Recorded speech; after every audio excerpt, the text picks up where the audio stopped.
Alright, guys. We've got SERRAL in the top left side of the map, representing Basilisk. It's the grand finals of PiGFest 7. What a crazy tournament it's been. And these two players, honestly, kind of hype killers. They keep ruining all of their opponents in brutally one-sided fashion. But to see them here in the finals facing off each other makes this ever more exciting. Some of the best form they've ever been in. I mean, we're talking about a SERRAL who really switched it on against Clem, against Hero, and has knocked out such a hard bracket of opponents. But also there's a problem. SERRAL lost to MARU already in this tournament. He lost to him a few weeks before that as well. MARU has forgotten how to lose in ZVT. Now this is a best of 9, even though MARU did not lose a series. The difference is MARU got to skip around. SERRAL had to beat Clem to get to this finals. That was his price for having lost that previous series to MARU, 4-2. But what a crazy series that was. SERRAL absolutely just amazing opening build orders. By the way, he's going for that quick hatchery before gas, spawning pool before gas. I love this build order to get those 2 queens out a bit quicker. Really nice opening. Very economic. Getting the inject started early and just delaying your ling speed a bit, since that's not as important, especially not against a single barracks opening. Single barracks low ground, very cutesy build for MARU as well. But yeah, SERRAL got ahead in the previous series pretty well in game 1. MARU dragged it back, won the game, Winter Madness. It was a good game, but one where it was kind of like, oh, I'm surprised SERRAL couldn't finish him off. It was, you know, Mutalisks were doing well, and then there was a fight. He went in, and I think it was 2 Thors and a Muta shot, killed about 12 Mutas. Lings and Banes tried to attack around a corner, onto a bunch of tanks, and just got blasted, and suddenly MARU took control. Game 2 of their previous series, SERRAL comes out with an amazing Ravager Ling attack, absolutely wallops the greedy mech build, puts MARU down to about 15 workers. SERRAL's up to 4 base not too long after. Looks like it should be game over. MARU proceeds to make one of the most epic mech comebacks we have ever seen. Look at this, guys. The Overlord saw the Marines on the edge, and he's like, whoa, we got to get out of here. MARU was hoping the Overlord would already be there on the pillar, and he could have got it. But I think he's going to make it to the safety of this secondary pillar there. There's a baby pylon. Little green crystal there. He should be able to make it to that safety. This is where if MARU was a real Chad, guys, he'd put 1 Marine here, 1 Marine there, and then he'd do a scan, and he'd kill it for 225 minerals. Super worth it. Not really, but it would be funny to watch. Zerglings come in. He confirms the quick factory on the natural. And that 3rd command center hidden. This disguises your build order really well, but it is traditionally very weak to kind of Ravager Ling attacks and Bane busts because your production is exposed on the low ground, whereas normally Terran relies on pulling back up this main base ramp in order to defend a lot of attacks. Double Hellion starts at 308. Pretty quick Hellions. I think we're going to see double eBay after, though. It's just going to be the... MARU is so gross. It's like beautiful, disgusting, you know? It's so fast. This is so fast, this engineering base, man. MARU loves these quick upgrades. This is such a greedy build because he's got a low ground wall off and no Banshees, no second barracks. He dies to a stiff breeze. Literally, if SERRAL accidentally sneezes on him, MARU will break his neck with this build order. But this is how you play the opponent. You gamble. You're on the Zerg's map pick, right? I think he's basically like, SERRAL's got the map first. Taito, best Zerg map. He's going to have the best Terran map next. He's going to take chances here. He's like, oh, you're not going to waste your best map on an all-in. You're going to play something else. Now, it looks like SERRAL could either be going quick Hydras, which he did against Clem. We saw on Tourmaline, or it's Mutas. But this does look very similar to those 2 builds. This looks like a Spire, right? 200 gas right as the lair finishes. Drone is there. Indeed it is. Hellions poke in, get themselves a creep tumor. Greedy builds like this, not something I'd advise against a Zerg that all-ins a lot. Against a SERRAL on his map pick, great choice. Great choice for MARU. He's going to get away with it. 2nd and 3rd barracks goes down. Factory with the tech lab. He's going to be able to build siege tanks if he feels he needs them. Only 2 mineral lines full. SERRAL's first Mutalisks will have a bit of a window to do damage. I do like that SERRAL's now confirmed what's happening. Even without seeing the engineering bay, I think he should have a pretty good idea of what's going on. Just having, I mean, he studies his opponents more than any other Zerg. And there's only one thing you're thinking about in this matchup. As a Zerg, when you're playing MARU right now, there's 2 things that he does. Outside, well, 3. Proxy barracks is the 3rd. But the first one is mech, and the second one, and it's almost always really quick double armory, so it's either is it mech with really quick upgrades, or is it bio with super fast double engineering bay? It's almost always one of those 2 things, or it's a proxy barracks. MARU doesn't play very many middle-of-the-road builds. I say that. He's probably going to mix one in here because it's a best of 9, and he's very aware that he needs to make the opponent afraid of all the options that he has in order to keep them on their toes. Stim will be ready for the Mutalisk. 7 Mutas are on the way, so he will have Stim Marines, but his reactor's not done yet, so without any turrets building or anything like that, Maru really has no idea what's going on. The Mutas could go in and get quite a few SCVs, especially if he drops some mules on that third base. Zergling's ready as well. Don't think he can bust in unless the tank gets sniped by the Mutas, though. Third base is there as well. Fourth base quite delayed. It looked like he was going to take it earlier. I think it was really good he sent the drone out. So the Hellion saw it. He probably thinks that fourth is already finishing for SERRAL soon. He has no idea about these Mutalisks. Let's go to Maru's camera. Maru's about to see them come in. You can see he's just doing his macro, and oh no! The Mutas are here. Quickly pulls the SCVs. He very instantly swaps some, throws some turrets down. The Marines do stim. SERRAL already pulls a weak Mutalisk back, and you can see Maru scrambling. Builds a turret there. He's going back to mining with a mule. But look at that. Muta's picking off quite a few SCVs. A lot of them damaged from the bouncers. Let's go back to everyone's view. As I think watching this on Maru's camera will get a bit shaky. 10 SCVs already. Make it 11. Make it 12. 2-2 has already started, so the upgrade lead will be absolutely massive, but 14 SCVs on the first wave, giving SERRAL a 16 worker advantage. Exactly what he wanted. Out of this start, he's now got creep spread everywhere as well. And I love that SERRAL's not just playing a straight economy build. This is like, it's a decent economy, but with pretty damn quick tech. It's a nice, balanced, best of both worlds build. He did need to get some damage. But now he finds himself in a very solid spot. 72 workers are up. You can see he's droning the fourth. Double upgrades quite far behind, but because you've got map control, you get really good creep. And if you have massive creep and plenty of speed banes, you can always defend a Terran who's got better upgrades than you. The problem is if the Terran's in your face, pushing that creep back, the Banelings are nowhere near as effective. Overseer in the back. Oh, nice Contaminate to slow down the +2 weapons. SERRAL's been so good at these Contaminates today, hasn't he? That to Clem as well when he did his Hydra timing on him. Gold base goes down first. Now, you guys know my philosophy. Don't take this base, it's garbage. Take the top base and this base. Unfortunately, for Maru, even with this base being exposed to the Watchtower push, I don't see Maru getting out there. Not in this game, not off this start. SERRAL had amazing early games when they played earlier in the tournament. Amazing early games, and he still lost. Maru found ways to get back in those games. It was one of those things where it was shocking to see SERRAL fix a lot of his mistakes from the previous time they played, get ahead every game like he often does, but then to see Maru digging his heels and just make crazy comebacks as if SERRAL was just any other Zerg player, that's not something you see very often. He lets the Widowmine survive. These Marines are going to stim at him. Good reaction speed by SERRAL. He's got +1 flyer attack. 2-2 starts for Zerg. 2-2 has just finished for Terran. No 3-3 starting just yet. There's no 4th command center. Maru has got 8 barracks, and it looks like he wants to go for an all-in. He's down overall supply massively. Army supply is slightly ahead for Maru. I think counter-attacking is the best play here. SERRAL's going to see this push coming now. Sees the bio come. He doesn't see like the tanks and Thors, and that's really the serious part of the army. The Marines get baited. The Ling Bane comes in with the Mutas. These Marines getting overrun. Maru's bringing his whole army home. Will he get there, though? Widowmines get focused. The Marines going down. Banelings going after those workers. They will maybe blow up the turrets as well. Yeah, both turrets go down. 14, 15 workers. And the turret in the main will fall as well. Maru's 2-2 timing push getting delayed. Every second that goes by, SERRAL catches up on those 2-2 upgrades.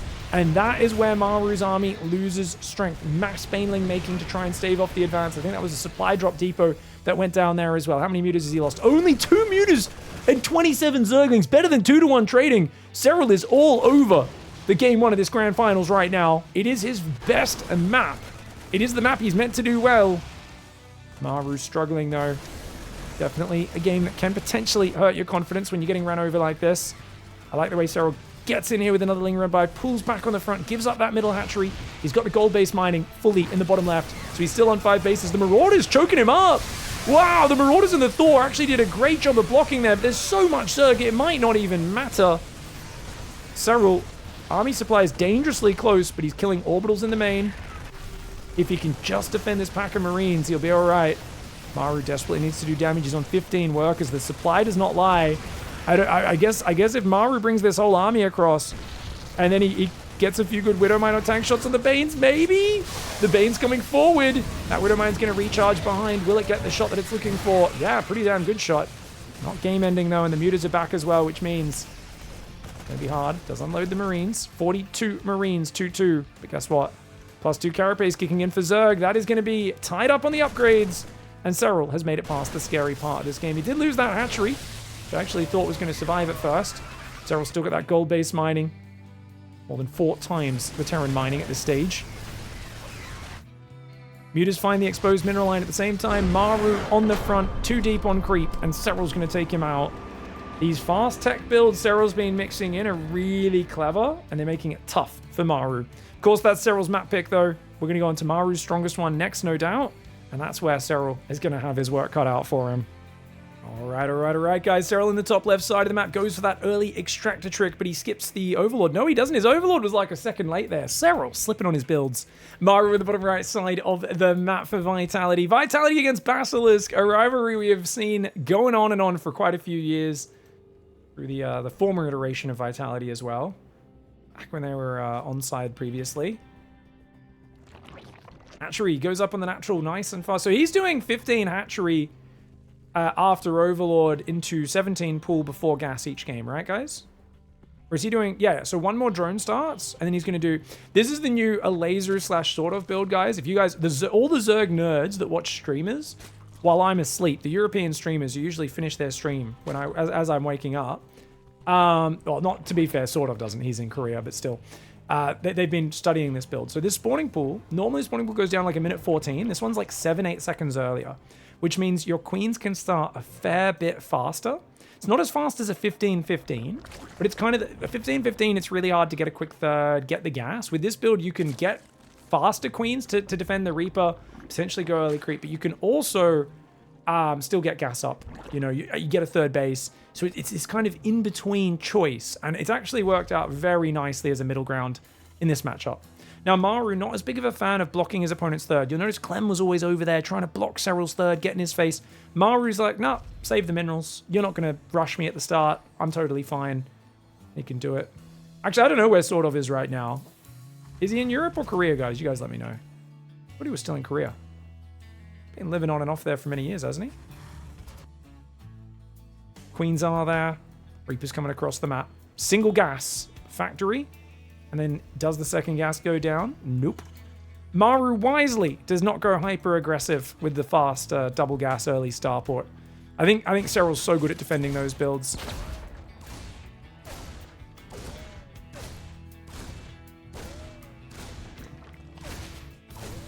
Good spore trick. See that queen? She's like 5-6 seconds later. That Reaper's so much more annoying. Good defense. This is 10,000 feet, guys. It's MARU's best map pick. We are onto the US West server. Better server for him. Lair starts up very early. That lair timing, to me, looks like a Nidus. Doesn't have to be, though. Retron goes down. SERRAL could do some nasty off of this. Queen and 2 Zerglings on the high ground. MARU runs away. I really enjoy this map, even though late game gets really bad for Zerg, because you don't get many bases above the Terran. These 2 middle bases, pretty untenable. But it's also got nice tank pushes behind this base that are hard to deal with. I don't know, I just enjoy it as a Zerg, and I feel like SERRAL plays this map very well. To me, it looks now like it's just a roach speed push, but takes a third hatchery. I don't think he went ling speed, did he? No. There's a build kind of like this where Shin and Solar do it, where they make ling speed, and then they just do a 2-base roach shove. But because they've showed ling speed, Terrans always have their guard down, thinking, oh, no one goes 2-base roach after going ling speed. That doesn't make any sense, so it's kind of like a little trick build. But this one's a bit more chill. 3 roaches are building. The Hellions getting focused. Evo. Nice Evo block. Beautiful defense there by SERRAL. Gets himself a Hellion for just a little bit of mining time. He's happy with that. He's a third commander. He's going to make an Overseer to go check, what are you doing here, MARU? And we see it's 3cc, 2-on-1. Second and third gas goes down because, of course, he wants to go... Oh, he's even taking a 4th gas. That's a very early 4th gas. I guess the 3rd gas may be slightly delayed. I mean, we know he wants to make quick upgrades, so it's probably the only reason why. I don't think he pivots off stim drop into like the old TY battlecruiser all in. 2-1-1 into 2 or 3 starport BC. I think that's a build order you're going to see in this grand finals. That's usually the sort of cheese that's a madman's choice.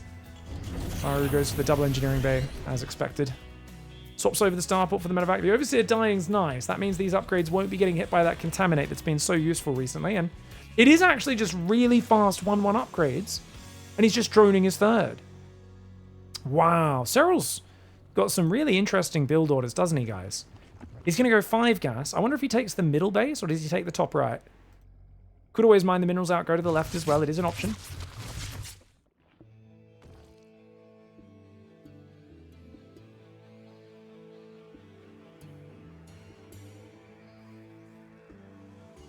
Tunneling claws. Tunneling claws and burrow! No way! Very cool. Very, very cool. Starfort goes down. Third barracks as well. 1-1's on the way. He did a lot of tunneling claws aggression, especially if you drop the roaches in the back, and then they can burrow around as well.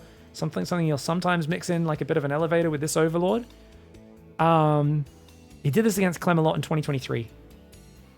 It was like hitting that point where it felt like Clem was so good at defending run-bys and regular counterattacks, and SERRAL got really creative with burrowed roaches for a few big tournaments. Clem had nightmares about burrowed roaches, but then he became so good against it. I don't think SERRAL did it much to MARU at that time. It's mostly Clem he was playing in the big tournaments that year. Double upgrade, 1-1. So it's a 1-1 roach timing, but it's got the follow-up of the burrow that can just cause some problems. And especially if he can sneak in, unburrow on the tanks, and just kill them at the start of the fight. Could be huge. He's building a 4th as well. He's not all in. MARU, very defensive. He's waiting for 1-1, waiting for combat shields. MARU doesn't want to take any chances, but look at this. These guys are going to burrow and run in the left side. These guys are going to run in from that side. Burrow is done. Tunneling claws 7 seconds out. He's got roaches on the front as well. So when the army runs back to defend, these roaches are going to run in the front and kill the tanks. Oh, this is so clever. MARU has no idea. Okay, he sees the roaches in the main. He's going to realize now. Throws a turret at the front, but it's too late. They're already going for the siege tanks. This is brilliant. This is brilliant. He's splitting the roaches up.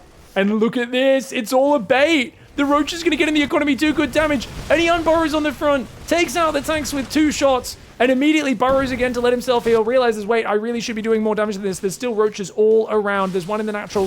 A few in the back of the main base as well. These SCVs go down. The bio comes out to fight. But that is a brilliant move for SERRAL. And there's no scans. He's already used his scans. There's only like 1 left. SERRAL gets 23 workers. An amazing opening for SERRAL. 2 games in a row, he's gone fast, 2 base tech. And he's done a really cute timing that MARU didn't expect. You might be wondering, why didn't MARU expect it? Well, number one, he's so passive. He's sitting at home, so he doesn't have any ways of getting info because he's been so greedy and he doesn't want to give these openings. But because SERRAL's so creative in how he attacks, it's not just a frontal shove. He catches him off guard. And now MARU realizes he's got to dig deep. He goes across the map with a quad drop. SERRAL single roach in the main, picks off a few SCVs here. Does get trapped behind there. These 2 roaches, of course, know there's a tank and some bio nearby SERRAL. Don't think he spotted this drop, did he? He's got quite a few roaches. Many are still burrowed, though. That roach gets scanned, but even the scans going down is not good. Costs him a lot. This command center tried to block, and he realizes there's roaches there because it didn't land at first. Roaches, I believe, have all unburrowed here. And MARU, oh, that's a good move. Hatchery snipes and picks up. Loses a bit of bio, so it's not a free move by any means. Clever move. Oh, the drop goes in the main again. Oh, he's so annoying. I think SERRAL just wants you to use all your scans here. No mules for you, buddy. It's slow to split. I think he does lose them all. Oh no, he's going to force another scan. Wow. That's kind of amazing, isn't it? 2 scans, 450 minerals of potential mining going down. MARU on just 53 workers. SERRAL swaps to Banelings. He goes 5 Ravagers here. He's still got 28 Roaches, which I do think he'd love to get rid of. Losing his 4th is a bummer. He will start a 5th. And I think SERRAL's just gonna go for a massive timing. Should be transferring workers out of this main as well. Great minds think alike. What can I say, guys? Me and SERRAL on the same wavelength today. You know, just just a couple of Zergs here, just thinking about transferring drones. That's what we do. 2-2's halfway done. Tanks are building off just the 1 factory. MARU needs to dig in his heels, turtle it up. 4th command center into 2nd factory is a good call. Plus 2 melee and adrenal glands on the way. Vipers will be massive though. SERRAL's going to come in with 3 Vipers, spam Blinding Clouds, and bust this from 2 sides. There's going to be Ravager, Roachling Bane from here and from here. Problem for SERRAL, got 28 roaches. If MARU gets enough tanks, enough bio, and especially if he has some marines and turrets that maybe focus down one or two of the Vipers, I don't think SERRAL can break him. Necessarily. It's not 100%. The supply advantage is, maybe SERRAL should go soon, because he's already maxed. Maybe SERRAL should have kept attacking. I mean, the army is so small for MARU. What's he got? I guess he's picked up triple drop there, double drop there, and that's why he's so vulnerable. There's no Spire here, though. So the problem with no Spire is he has to use the Parabomb to deal with this. Where are the Vipers? Oh, don't kill your gas, mate. SERRAL. Oh. SERRAL. Sucks off the... Sucks onto one gas, then he starts stealing energy off the other. Should be able to keep those alive. Double drop on the right, triple drop on the left. Some units are on the right, but SERRAL's pulling his whole army. He can't be lazy. He's miles ahead, but you don't want to throw this lead away. Parasitic Bomb goes down. MARU going to redrop some of those units. It does fall to the Queen. If he ran away immediately, I thought he might keep it alive. Roaches are on the right. Stumbles into these Marines. SERRAL's taking a long time to make a potentially game-winning play. And that worries me. He's letting MARU get to late game, and this is classic kind of previous series. SERRAL, he's been maxed for like 2 minutes and he's done nothing with it. He needs to do something now. Can he break through? It's a lot of tanks, but they're in a bad position. These guys need to pull away. He's going to try and siege him there, but the bio very far away from defending this. Roach Ravager tries to come forward. He's going to take out 2 tanks and just pull back, realizing he can't break that. SERRAL finally builds a Spire and a Hydra Den. The Hydra Den for me is very interesting. I think he wants to lurk in the main. It would not be my first choice, though. Borrowed Zergling didn't quite block this base. A little unfortunate on the positioning there for SERRAL. Oh, he's going to buy all the sensor towers. MARU immediately starts the sensor tower next to that one, just slightly further. So I think it is out of range. SERRAL giving MARU time. If you believe SERRAL is just a god tier player who always wins late game, which is definitely classic SERRAL, this is no problem. He's going to win anyway. He's just looking for efficient fights. We always talk about how SERRAL, if he thinks a fight's inefficient, he almost always errs on the side of caution and progresses to the next stage of the game instead of throwing armies away. It's an advantage in a lot of situations. Sometimes it's a disadvantage. When you're as far as ahead as I think he was, he may have just been able to do a 2-pronged A move with just Roach Ravager Zergling. Maybe Banes as well. These command centers are exposed. SERRAL doesn't want to give too much time. MARU kills a hatchery on the left side, and SERRAL's going to go for it. Big blinding clouds on those siege tanks. Planetary taking out a few of these Zerglings, but that Planetary gets blasted. Biles will take out the tanks. Oh, only one of them, actually. I think SERRAL could have kept fighting there. Honestly, I feel like he could have just stood and fought, right? But that's classic SERRAL pulling away in that situation. The double drop from the right side does come home. The problem with these engagements is SERRAL's trading is Ling Bane, and a lot of his roaches survive, yet they're the bad units you want to get rid of. SERRAL wants to deny this base. If he can keep him on 3 base, he will win. SERRAL's on 5-6 now with that left base. Now up. 87 workers, this one as well. He's got 1 more Viper coming in, so he's lost 2 of them. Greatest Spire coming in. Broodlord swap, usually a checkmate in these sorts of games, because your opponent's just barely surviving with siege tanks. MARU, he's got a knuckle down. +3 attack, couldn't even afford +3 armor. He's making vehicle plating for his libs and his tanks to be a little bit tankier. Still trying to build 4 command centers. How many command centers did he lose, guys? It was 1 and the Planetary. Not too bad. Cancelled most of them. Units lost tab. Yeah, dead even. Very close. Ooh, I like this. Roachling drop in the main. He's like, what's the best way to get rid of this garbage? Let's go. Does lose a full drop, though. Those 2 turrets are going to pay their dues. Gets a few of these overlords down nicely. Roaches are going to trade out. Top left side, Marines will get pushed back. This side, going to go with Ling Bane again, but he's got to send the Lings in front so the Banes can click that Planetary. Bit of a derpy trade, maybe, but...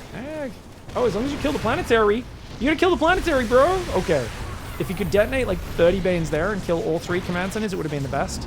MARU gets another hatchery snipe on the right. MARU diving into the main. Vipers are there with the queens. That will go down. MARU's desperately trying to keep SERRAL off of his back. He needs that 4th base to get up and start mining. But it's really, really hard. SERRAL's multitasking's on point. Those are only changelings in the base. Those are not real Marines. As long as he leaves like 10 Zerglings there, Spore and the Queen should be able to keep that drop pinned. You can see now the army's a bit better for SERRAL. Just the 5 Ravagers, no Roaches. It's mostly Ling Bane, which is really good for rolling over these sorts of positions. MARU's going to try to stretch out to a 5th. This right side, what's he got? A few tanks, a few libs. Turrets went down. Oh, I love that Maru replaced these. If he didn't replace those, that'd be annoying. But if the Overlords go around the right side, it would be a bit better. The Reddit point one's going to die instantly. No, it's not. The yellow boy tanks for it. One Overlord goes down. The other ones will survive. A lot of Lings in that main base causing trouble. Pick off the turret, so he opens up the chance for another drop as well. Big army on the left wants to deny this planetary. I'd love if half of his army came from this side and tried to clear these tanks as well, but of course he doesn't know the position. We do. This is Serral's vision. He's going to come from that left side. Watch out for the Widow Mines now joining the charge. One Widow Mine got a massive shot. Drops a few biles, takes out a tank, a few snipes on the overseers. One of those goes down. Lings are burrowed in the main. Maru's struggling to get up a 5th base.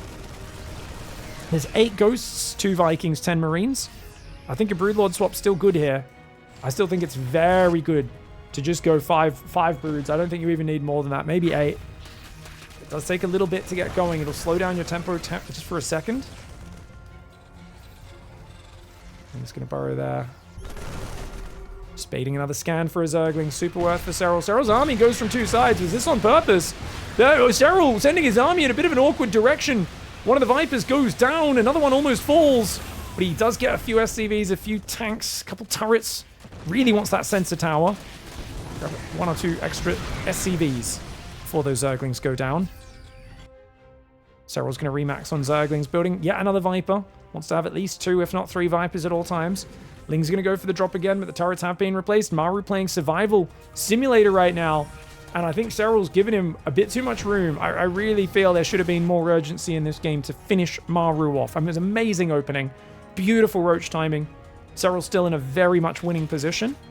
But the aura of Maru is affecting even me, who can see how far behind he is. He's only on 5 orbitals. He needs a good fight, does Maru, and he hasn't really found it. He's only ahead slightly in the resources. These sort of Ling run buys are pretty much free.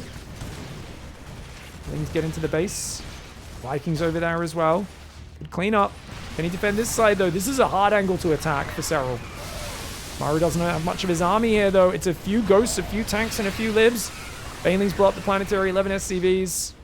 A lot of tanks and Libs survive, which always feels awkward there. He absolutely needs to find a way through. Is it ever worth building Corruptors in a game where your opponent's only got 2 Libs, 2 Vikings, 3 Medevacs? Probably not. Probably not. Especially when you've still got Ravagers, right? You've still got 5 Ravagers, so they should be able to deal with those Libs. +2 air attack. It hurts me to say that. I know that the regulars are going, what are you talking about, Pig? You love Corruptors. You think they're always good. There are situations. Chat says Revengers. What the hell is a Revenger, chat? Serral comes in, snipes a bunch of the missile torrents. And there's a chasm between the banks of the 2 players right now as Serral gets another 18 workers. Maru needed to pull those away much quicker. Lings are burrowing, forcing these as well. You guys wish that Zerg had Defilers from StarCraft 1? Yeah, me too, guys, to go with the Zealot Archon, yeah. Nidus, double Nidus in the main. You need a few more units to stop this. He's there. Very, very stressful, though, is this situation. Oh, Changelings are actually taking Widow Mine hits. That's kind of hilarious. Lings are coming in from all sides. Serral really trying to just jam Lings from every angle. I love it. I feel like he's remembering. There was a question in the interview the other day from Twitch chat, and they said, why don't we see you trying out multitask Maru more, like, come in from every angle? And really just keep spamming drops and Niduses and this and that. Did he rebuild the Ghost Academy? Oh, he lost the Ghost Academy.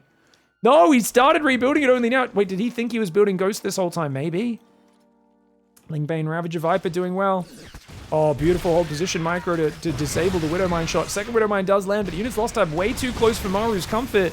He's coming in right now. Blinding Clouds across the front. Biles on the Libs. One of the Libs does take big damage. The other one goes down. Lings on the front clear that mineral line at the same time. The Ravagers are staying. He wants to get rid of that Lib, and he finally does. Still 3 Ravagers survive. Only down 4,000 the units lost. That's amazing for Zerg, man. Very few people feel comfortable letting Maru get this deep in the game, playing this slow and methodically, but as always, efficiency comes first. Any other Zerg, even if they would have won the game quicker, they would have done it with a much bigger gap up here in that units lost tab. And I think Serral's just allergic to throwing units away inefficiently. Serral's missing the Lurker upgrade, says chat. Yeah, he's made both Hydra upgrades and he's added 10 Hydras now. What's that about? Is that just to try and... I guess that's to kill the tanks. Just to have something that adds some generic range damage to his army. Just to, like, kill the spread out siege tanks a bit easier with your Zerglings. Yeah, why not? Why not? It's not a bad move. There's no mass lib. I think a few Hydras mixed in with your Lings does really good because he's struggling to just kill the spread out tanks right now. Just having Lings and Hydras together can kill that much quicker. The Ravager's abusing this ledge. Serral's so good at that. Another Sensitive has to get rebuilt there. That one does go down. Air armor coming in for Serral.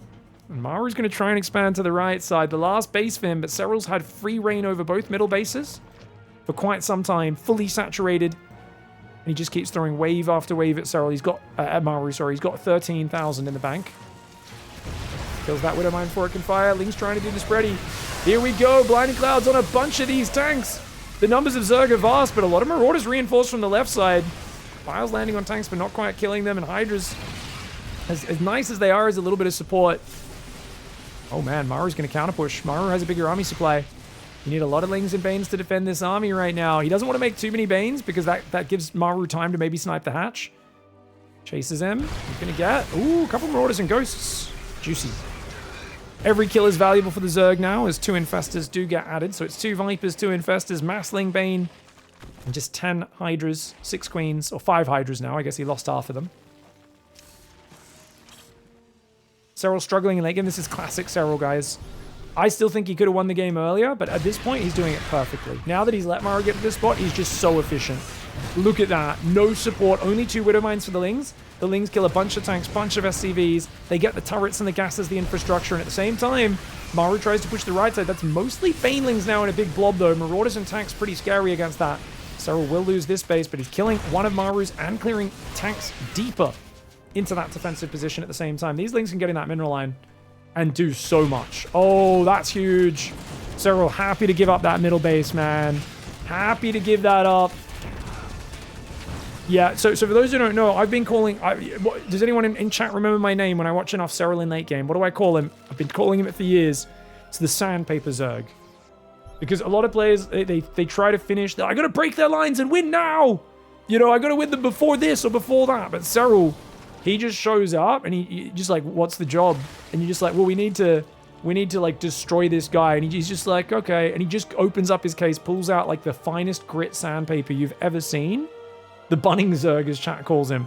Yeah. And then he just goes and starts slowly grinding them down little by little. You're like, oh, this is going to take a while. And he's like, yeah, but it's fine. Like, that's how I win. I slowly grind you down, you know. Literally polishes his opponents off. Nice abducts coming in. Hydras with the abducts will clear those libs. Baneling's trying to go forward. The orbital's going to go down. No lift for Maru. Maru's still got a bigger army than Serral. You're facing down a 13,000 bank disadvantage. That's not that amazing. The fact that he got this base up is impressive.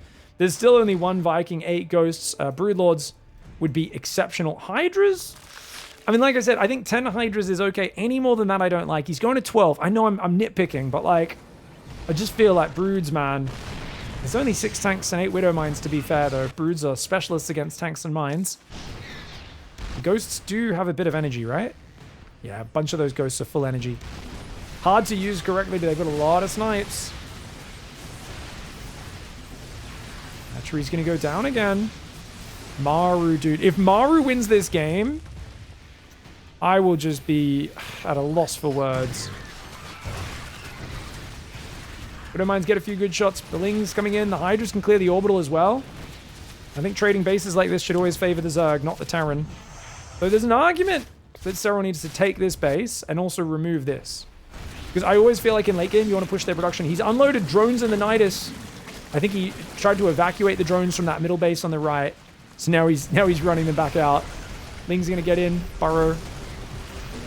Yeah, I'd like to see, basically, you can even let Maru take this base if you want. But to punish that, you want to run in this side and get into his production constantly. I want to see Lings running in this side to siege him. Oh, he's going to go here. Hydra's pretty far behind. There's no move forward on those Hydras just yet. The Blinding Clouds are excellent. The Parasitic Bombs are amazing in the middle of those medevacs, but quick reaction by Maru. And now Serral's down 9,000 in the resources. He's got 8 Hydras. He's still just building Ling Bane. He's building 1 more Hydra. Is it Corruptor time now? There's 9 medevacs, 2 libs, 1 Viking. It may be Corruptor time. Might be past corruptor time. Well, guys, I'm a body language expert here. I'm going to look at both of them. SERRAL right now has the, oh god, why did I let it go this late on 10,000 feet look on his face? Some deep breaths coming in. MARU's like, I understand the assignment. I've been here 43,000 times. Just stay chill. Keep expanding one base at a time. Defend 43,000 waves of Zerg. Essentially, he's got a Rocky Balboa it. He's just got to get punched in the face so much that his opponent gets tired and then he can win.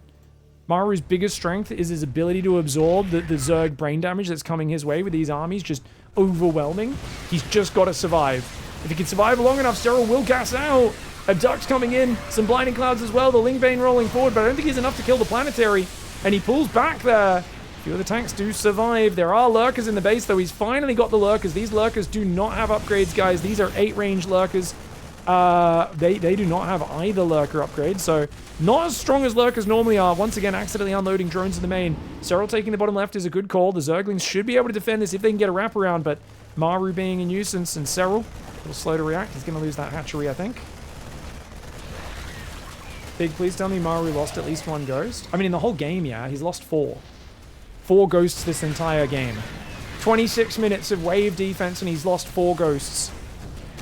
If there was a Terran unit you want to, a Terran player you want to play for, you want to be a ghost, and you want to play for MARU, guys. He protects his boys.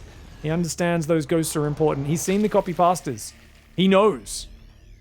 And they're really expensive units. I mean, killing those is a big part of how you run down the Terran's bank, but SERRAL for getting these Lurker upgrades is a little bit tragic, guys.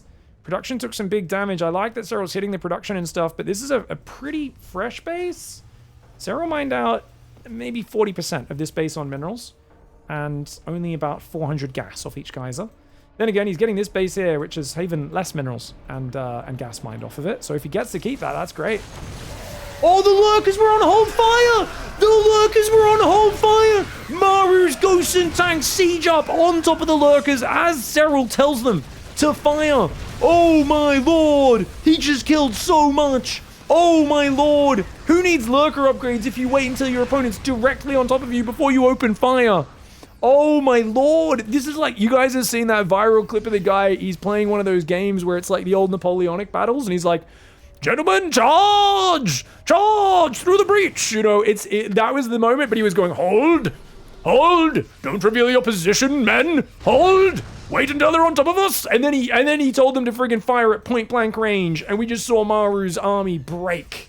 We just saw MARU's army break. I mean, that was crazy. It was like 4 Lurkers, but the damage was crossed over in the middle of the army. Oh my lord. Bio on the right side trying to defend this base, but I think that fight really got SERRAL the momentum he needed. MARU needs a few more minutes to finish maxing out again. But I like the way SERRAL's controlled his territory. He says, okay, if you take the right, I punish on the left. He's done that a few times. There's too many Hydras, though. 18 Hydras now. Hydras can't break positions. They can support, but you need mostly Ling Bane to break the positions. Let's see what he can get done. Hydra Ling Bane advances. A few decent Widowmine shots. The Blinding Clouds are amazing. Oh, the Blinding Clouds do it. The Planetary did not repair there. And that's going to be, I think, the game-winning battle. Look at how much he's killed. I don't think MARU can hang on. The Ghost still microing backwards. MARU. I cannot believe MARU survived 29 minutes. This man was dead much earlier in this game. SERRAL got him with the Tunneling Claw Roach build, and yet MARU has hung in here. He has survived. He's made SERRAL sweat and work for it. But it is interesting to see SERRAL kind of with that grit, that determination. And also not just that, it's the attitude of saying, I will still beat you in the late game, just to hurt your confidence and grow my confidence, even though if MARU's thinking straight, and if his coaches are thinking straight, they should be putting their heads together after this game and going, like, you were miles behind from the opening. That's all this is. He's caught you with a sneaky Muta build, now a sneaky Roach build. The fact you made it this close is actually a mental win. Viper's coming in. He gets EMP'd. A Parasitic Bomb on those Medivacs would have been game-ending, but I think the Hydra count might be game-ending anyway. He gets 2 of the Medivacs. The Medivacs fly over the Spore. The Giga Chad Spore kills one of them. Not the one with the units inside, but it looks like MARU's last units. Refugees in the bottom left corner of the map. And this is a best-of-9 series. A 2-0 lead when you've got to get 5 wins to win the series. SERRAL is only 40% of the way to the victory, but nonetheless an amazing start. Alright guys, let's show you. So the Changelings saw the army coming. MARU kills them. Oh my god. Hold! Hold! Hold! Fire! Oh, my lord. And I think he targeted to the left as well, so that they didn't split their fire up too much. That was devastating. That was such a good ambush. Such a good ambush. GG's. All right, guys. Serral for Basilisk in the bottom right side of the map. Up 2-0, going for an Overlord. And MARU in the top left. Now, to be fair, MARU was quite far behind. Serral's got him with two of these cheeky, quick tech builds. One sneaky Muta, one sneaky Roach. How does MARU adapt and adjust? This is a map where the last 2 times he played Serral, he proxy barracks on this map. And you know what? He's not going to do it 3 times in a row. Serral played pool first last time, went for 6 Zerglings blind. And that was obviously really good for him. Still struggled because he lost 2 Overlords to the Marines. But this time he's just confidently expanding, going for that. You can see the hatchery went down there on 45 seconds. So nice, quick hatchery. And it's going to be an 18 gas, 17 pool standard build order. Of course, he's, you know, doesn't know if there's 2 racks Reaper or this or that happening. And actually, he did have a safety. MARU's always proxy barracks on this side somewhere, so he sent his first Overlord not to go across the map to check the right side, and the second Overlord checks the left. I remember Su used to never scout with his Overlord across the map, because he'd played MARU and MVP and these guys so much back in the day. Su would never send his Overlords across the map. It's just, they both just look for proxy Marine. And then like 5 minutes into the game, his opponent could have gone like 3 command centers. They could have done a 1 base all in their main. He doesn't know because his Overlord never gets over there. But Su had a pretty good win percentage against proxy barracks because of that specific adjustment. And Serral wisely makes that adjustment here against a MARU who's been spamming proxy barracks on this map. Now, look at that, guys. We just saw Serral rotate his camera. I think he wants to go 3rd here, 4th here, 5th there, 6th there. You can see the red marker. He's jumping between his camera locations. Maybe he takes this one first and then expands to the top, but it looks like he wants to take that top side of the map. So I don't think Serral's keen on this base at all. I think he's like, that's probably, I don't know. We'll see. We'll see. I think he might be thinking of skipping that.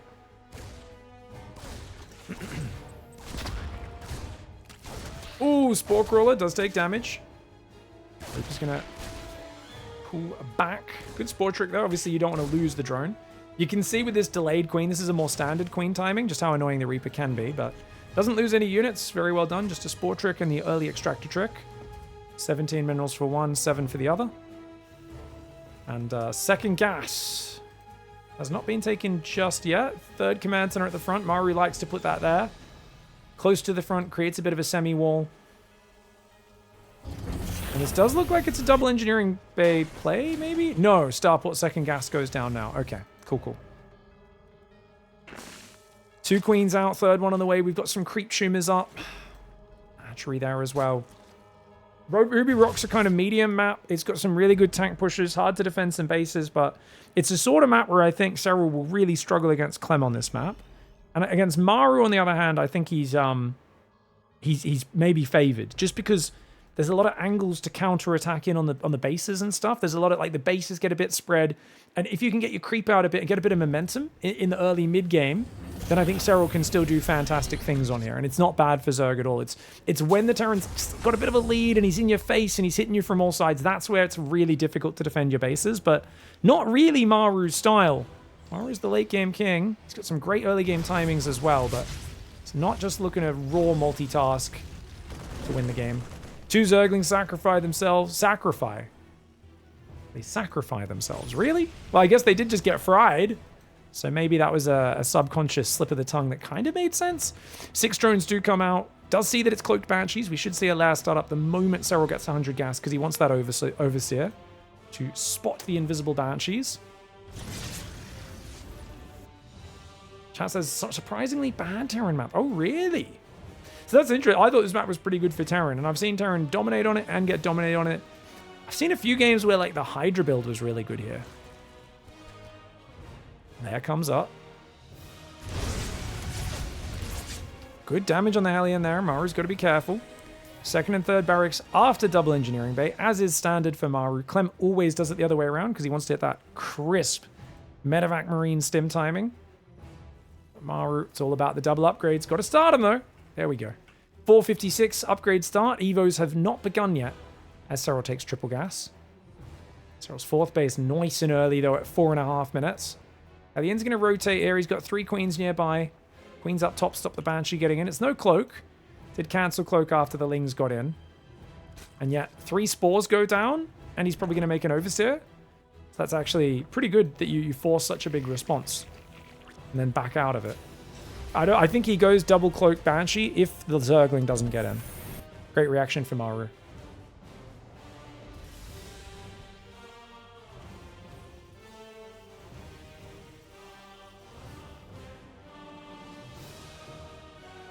This map's just a smidge too open, so the Zerg fights are just a bit better than on other maps. Okay, interesting feedback from the Terran players in the chat.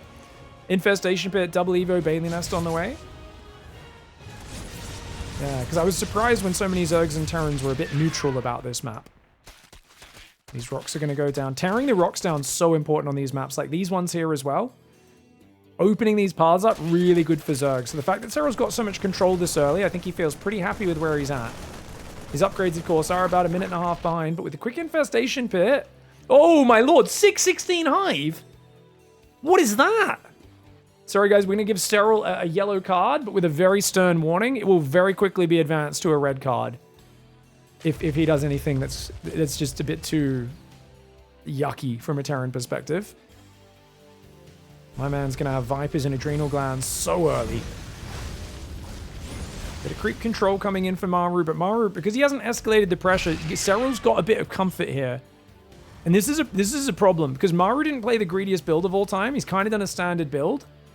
And usually when MARU plays very standard, because he lacks the high-paced pressure of a Clem, it can be a bit hard for him to kind of, you know, stop Serral from being greedy. And I think Serral's pushing his economy a little bit harder. 80 drones, Hive. 5th base in the bottom, macro hatch. Very nice play here for Serral. And the creep control alone is getting to this midpoint of the map. It's spreading to the corners as well. And it's good that he's got a Banshee there. At least this stops Serral from spreading right now. He pulls it out of vision, hoping to bait Serral into spreading so he can snipe the tumors. The queens are moving down to secure it.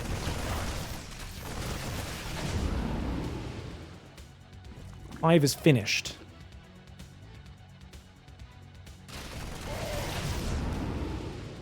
Have a lag spike there. Hope that doesn't happen again. We'll see how we go. Dropping the top side. 2 Vipers on the way. No Adrenal Glands just yet. Serral's got his Hive so early. There we go. It does start now. His Hive's so early, he doesn't have the gas to do that much with it. Those 2 Vipers, they take a while to get their energy, so good to get them out early. Alien's getting overrun by the Zerglings. Only 3 left. More rocks getting taken down, and I love that the Lingbane's forward on the map. MARU's trying to get a 4th. He's got 8 barracks, Drilling Claws on the way as well. Oh, man. 4 more Overlords are building for Serral. 5th base in the south. It's now mining. It's just Lingbane Viper. That's all Serral's doing. There's not a lot of like depth to it in terms of, oh, then he's going to go Broods, then he's going to go Ultras, and he's going to go Lurkers. It's like, yeah, eventually he will, but right now, looking at this supply, if MARU doesn't hold the Marine key down, he's just going to die. And this is a big thing that we saw in the previous series. I was pointing out that Serral was being so defensive in games where MARU, he builds 2 sensor towers, a 5th command center, often a 6th command center, and his barracks are just idle. There, he finally queues up a few Marines and Marauders, but notice only 1 Marine out of each reactor. He's nowhere near maxed. This is MARU's big weakness, is he's so greedy going to late game, and he often relies on Serral not attacking. But I think when these Marines finish, I don't think, look, 6th command center, 7th command center is going to go down, more turrets, more sensor towers, more upgrades. You're at 168 supply. If Serral were to hit him with a maxed army right now, I do think MARU would be in big trouble. Serral's quite passive though, and he might miss the window where this supply advantage exists. He's going to go for the Ling drop in the main again. Trying to be quite technical, this Serral. Widow Mines could be a problem. Yeah, the Widow Mines have been defused. No Overseer there to clean them up. Oh, there it is. Widow Mines get cleaned up. Banshee's going to get pushed away. Serral wants to shove this base in the south. It's barely defended. There's a handful of units there. He's got a big mobile stack there, which he's going to try and go into his main. There are a few turrets. He sees the Overlord. Serral's actually not loaded up. So he stims his bio back into the main. If Serral just rolls over now, maybe he can get in there. But keep in mind, Widow Mines tank set up. Oh, the bio army was on move command. Part of it was. The Baneling's going to take out that planetary. Blinding Cloud, pretty juicy. But overall, a good hold, I think, for MARU. MARU did not lose much there. That was actually quite good. Gonna pull everything out of his main base now. Just building more turrets to make sure it's pretty hard to commit to that. This base will get denied. SERRAL, I think he's missed a window, guys. I think he's missed the window. Now, don't get me wrong. Good bank, good mining, good creep spread. He's got Ultra Cavern coming in, Nidus Worm. There's no Ghost just yet. Maru's kind of rebuilding command centers, landing a new 4th in the north. Abduct would have been nice there. 5 queens do good damage. You could have maybe double abducted one. Ling's Bane's going to roll over this position. Double Power Bomb goes on the Medivac. It's going to get some damage on those over time. The Vipers will run in and die, though. Bit sloppy on the Viper control. Don't see that from SERRAL every day. MARU with some really good targeting. Saw that a lot of his army was dying, and he said, well, at least take the Vipers with you. Oh, sorry, wrong hotkey there. Units lost 4,000 in favor of MARU. Lingbane tries to run in the north. Clears the Widow Mine, runs away. It's a good pullback. 2 more Vipers are building. MARU. These bases are a little bit spread out as they go. SERRAL's going to be able to do this sort of wave offense for a while. He's on much higher economy this game. That does mean he'll have a bit of a smaller army. Oh, a massively smaller army. You know what, guys? SERRAL's got 10 queens compared to, I think, 5 in the late game of the last one. 5 or 6. So that's about 10 less supply he has in the army. And he's up about, what, 10, 15 workers? So it's 25 or so army supply at max that he has less than what he did in the last game. And MARU is in a much better position. He's maxed in a more stable spot. Bio coming south. MARU, a bit slow to react there. No stim to a start with. Jeez, it's a lot of medevacs, though. Okay, pure Zergling cannot take that. You need some other damage there. It's just Ling Bane, and he's struggling to kill the Marauders, man, without any range damage to go on top of those Zerglings. That hatchery gets cancelled. Or killed, I should say. This hatchery is going to get killed as well. That one gets cancelled at the last fraction of a second. The Spy is finally coming in, but SERRAL taking a long time to do anything with the nice opening that he had in this game. And one has to wonder, should he have gone for Lurkinitis? Should he have committed to the Lingbane Viper timing earlier? Those Vipers out for minutes. Oh, Widow Mines are scary. Nice Blinding Clouds. Very good Blinding Clouds. Lings will clear forwards. Going to take out this base, but the SCVs evacuate. One command center gets cancelled. The Planetary does get blown up. Can't escape with that. Baneling's blowing up siege tanks. Not the smoothest.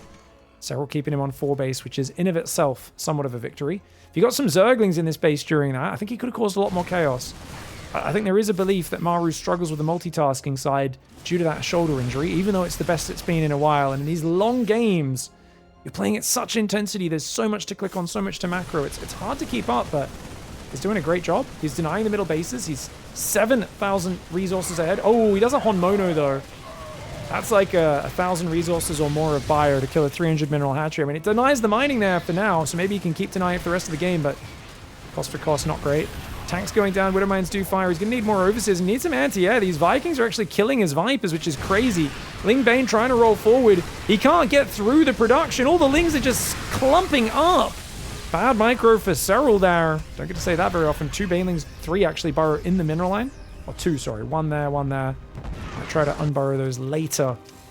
I'll just detonate them to blow up a stack. Looks like one of these guys got blown up. I don't know if he detonated that on purpose or not.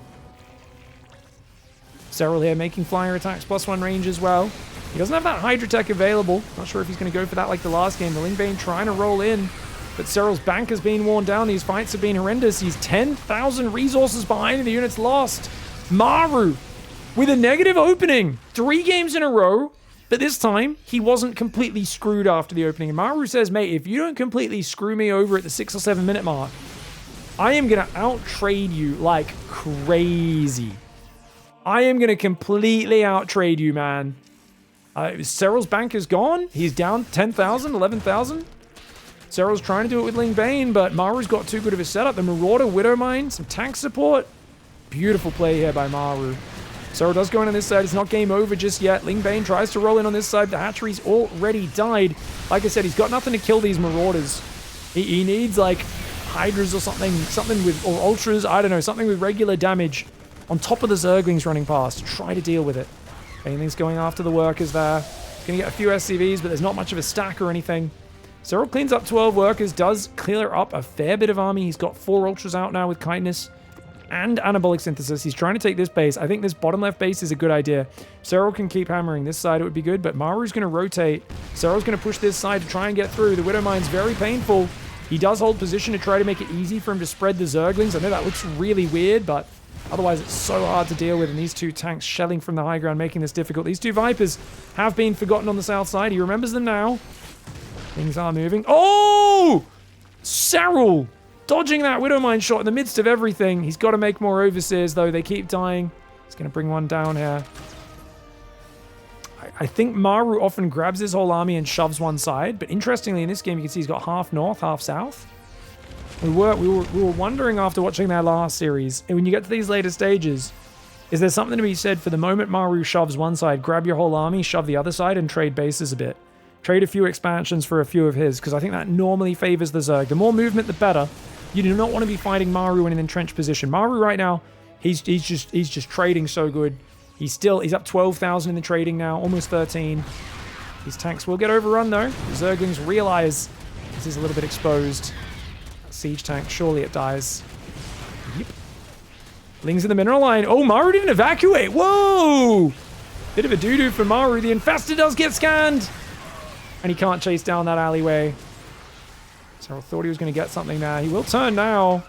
Lands a fungal, but doesn't want to chase into the ghost tank fire. SERRAL not quite maxed out. His mineral income's been a bit too damaged over the last few minutes. And of course, losing 13,000 resources more than your opponent does not help.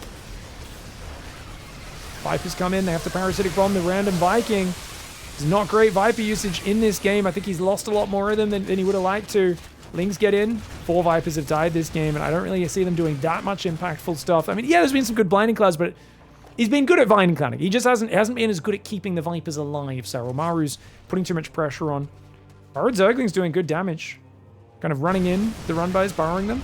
Infestor's there at unburrows, but he doesn't fungal it in time. A little sloppy there for SERRAL. Does finally land a fungal and a power bomb.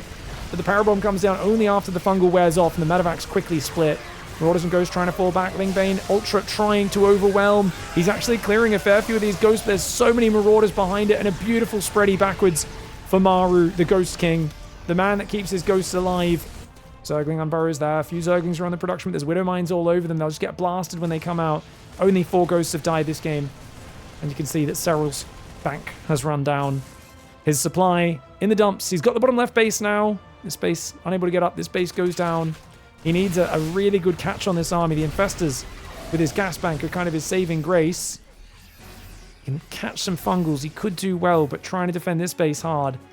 SERRAL's back up to 3,800 minerals a minute. MARU scans. Does he see this base? Oh, he doesn't see this base. And he's so paranoid right now. He's trying to scan. He's got 7 orbitals, which is good. But Infestors could be everywhere. So he has to use a crazy amount of scans just to survive the fungals. Of course, the longer this goes, he's got more minerals on these 3 bases. I think he can remax another army or 2 from a few skirmishes at least. Not whole army wipes, of course. SERRAL can't afford that just yet. Another base is going to go down. SERRAL's only got a small pack of Lingbane Infestor Queen here. 14,000 resources behind in the trading. MARU does take a few big fungals. That was a really nice fight for SERRAL, but his main army's down here. This is where he's got to get the damage done. Infestor backs away. Baneling's going to roll forwards. There's no ghost for them, and you got to realize in general, MARU played this style against SERRAL as well, actually. Was it him, or was it in the group stage? I remember there was a game SERRAL played. Might have been against Beyond. Actually, it was against Beyond in the group stage. Where it was on White Rabbit, where Bjorn constantly had 5 ghosts and nothing but Marauders and tanks. And there was a moment where SERRAL had like 80 Banelings. And they were just running around and there was nothing good for them to blow up on. And this game, he's kind of repeated that quite well. Like, there's a few Marines and Ghosts mixed in, but the Banelings are mostly not able to find any big connections. If SERRAL brings this back, it'd be pretty amazing though. Like, he's still fighting, it's just, he can't afford these trades long term. MARU is avoiding catastrophic game-ending losses. And he's grinding SERRAL down. I don't think SERRAL can lose these 2 bases. He's already lost that top side so many times. The Widowmine tank spreads are just prohibitively difficult and expensive to clear up.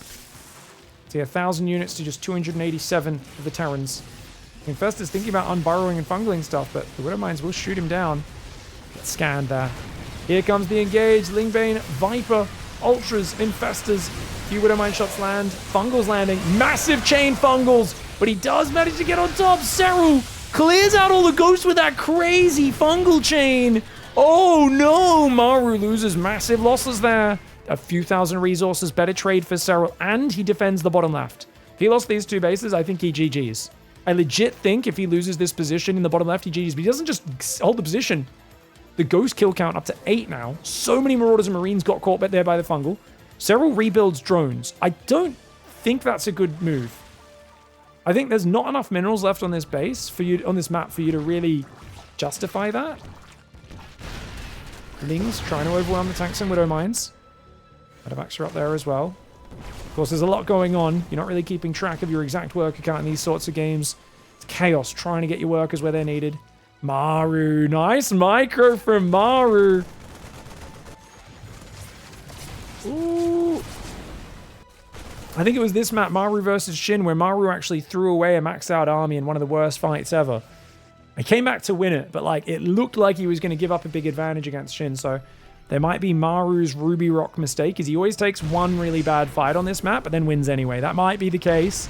SERRAL's going to have something to say about it. Big Ultraling Bane army comes in on the high ground, clearing those siege tanks. Brilliant play. The Vipers did get AMP'd though, and these 2 tanks on the left still hard to deal with. He's going to try and run away now. Oh, that bloody Liberator, man. Well played on the Lib. And does he have to build Corruptors? Now he does. 6 Corruptors are coming, but SERRAL's still got great income. MARU's got no income. And the Corruptors are actually the perfect unit. Even though they've only got, what, 1-1, I think? Or maybe only +1 attack. He killed 20 workers. He got a lot of units. The Banelings, he trades him to kill the Mules. That's probably worth it. SERRAL's like, no, I got to get in with my next wave. Like, I'm going to overwhelm with my next wave. I know Mules are technically free long-term. This is not a long-term game. This is a right-now game. Lings on the left side, deny there. He's going to get on top of that siege tank. He even unburrows, gets the Widow Mine before it can fire. He can pull to the left, intercept the rally a little bit, maybe catch a Marauder. Not enough Marauders to deal with that. But we'll force a scan out of MARU. Doesn't want to use it. So those Lings could pop up later and do well. 6 Corruptors are now out, and it's going to be go time. There's so many Widow Mines. They're spready. Attacking around this corner is not good for SERRAL. I think he's got to split the army like he did on the previous one. There we go. He's going to do it, guys. Corruptor Viper to lead the charge. Ooh, here we go. The Viper's going in front. He lands himself one good Blinding Cloud, and then both Vipers get blasted by Widow Mines. The Infestor almost in fungal range, but not quite. Ultra's chasing through. He might have been able to chase through that choke point, but he decides not to. MARU's got to be careful about chasing that guy. Could turn on a dime and fungal you. You've got to be careful of those fungals, man. The Lib's going to go down. Nice snipes there for SERRAL. The Corruptors coming in clutch in the late game of this. The Command Center did not lift off. Great catch from the chat. The Vipers got hammered. That's 6 Vipers down in this game. But does SERRAL need them when he's now up 50 supply? Well, the army's still massive for MARU. If MARU can find an excellent engagement, there's a chance. But he needs mining. And of course, his last minerals are running out. A couple Zerglings here will stop him muling this base, which SERRAL really should be on top of. That hatchery gets killed, not cancelled. 300 minerals down the drain. He's lost 9 hatcheries in this game to the 5 command centers of Terran. SERRAL's got an immense amount of Ultraling Bane. 4 Corruptors to try and catch some of these Medevacs. Trying to build more Infestors as well. And he's going to go for it. It's potentially the final wave of this game. MARU was withstanding wave after wave. SERRAL was miles ahead in the earlier stages, or pretty ahead at least. But MARU was out trading him, smashing him fight after fight. But SERRAL does not let him take an expansion past his initial 5 base. And he gets to the corners. Even though SERRAL's lost 9 bases, he loses one, he rebuilds it. He loses it, he rebuilds it. And finally, he landed that amazing double fungal down on the left, which we will show a rewind of at the end of this game. This is crazy, man. I thought MARU had him dead to rights. SERRAL was in so much trouble, but now he's only down 15,000 in the trading. So he's actually closing that gap steadily. And that is something that is so hard for a Terran on 5 base to deal with. He's got to be massively out trading the Zerg. The fungal from the low ground catches him. There's no escape. The Corruptors did get distracted by the command center. SERRAL needs to bring those over. The Medevac's trying to escape. Some of these Medevacs will go down. Another fungal goes in. The Ling Bane rolling forward. The Ultras have been getting sniped down. Amazing micro for MARU, but it is just not enough.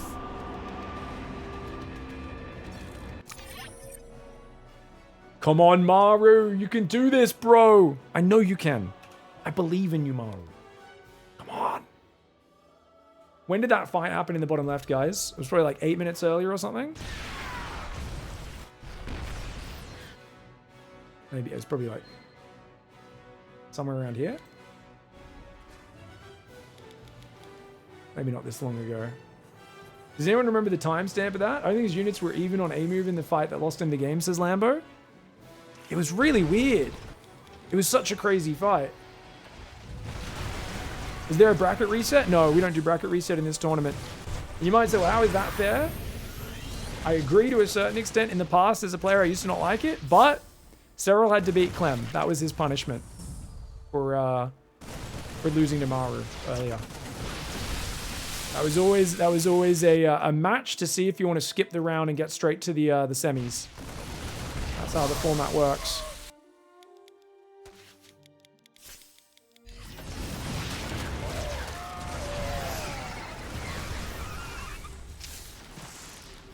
Is this it, guys? All right, guys, here's the fight. I think this is it. Oh, the blinding cloud. So his units moved forward. And then they got caught by Fungal, the blinding cloud. So they all walked forward for a second. And just got fungled there. Oh, that is brutal, man. Because, like, Maru's got a giant army. But he doesn't have too many tanks or mines here. You know what? All of his sick setup is here.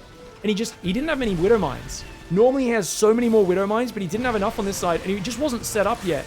He unburrows those mines, which is maybe good, but they end up firing on the Overseer anyway. Not on the Ling Bane. Oh, that is a massive turnaround in this fight. GG, well played. All right, guys, we've got SERRAL on the bottom left side of the map. MARU in the top right side.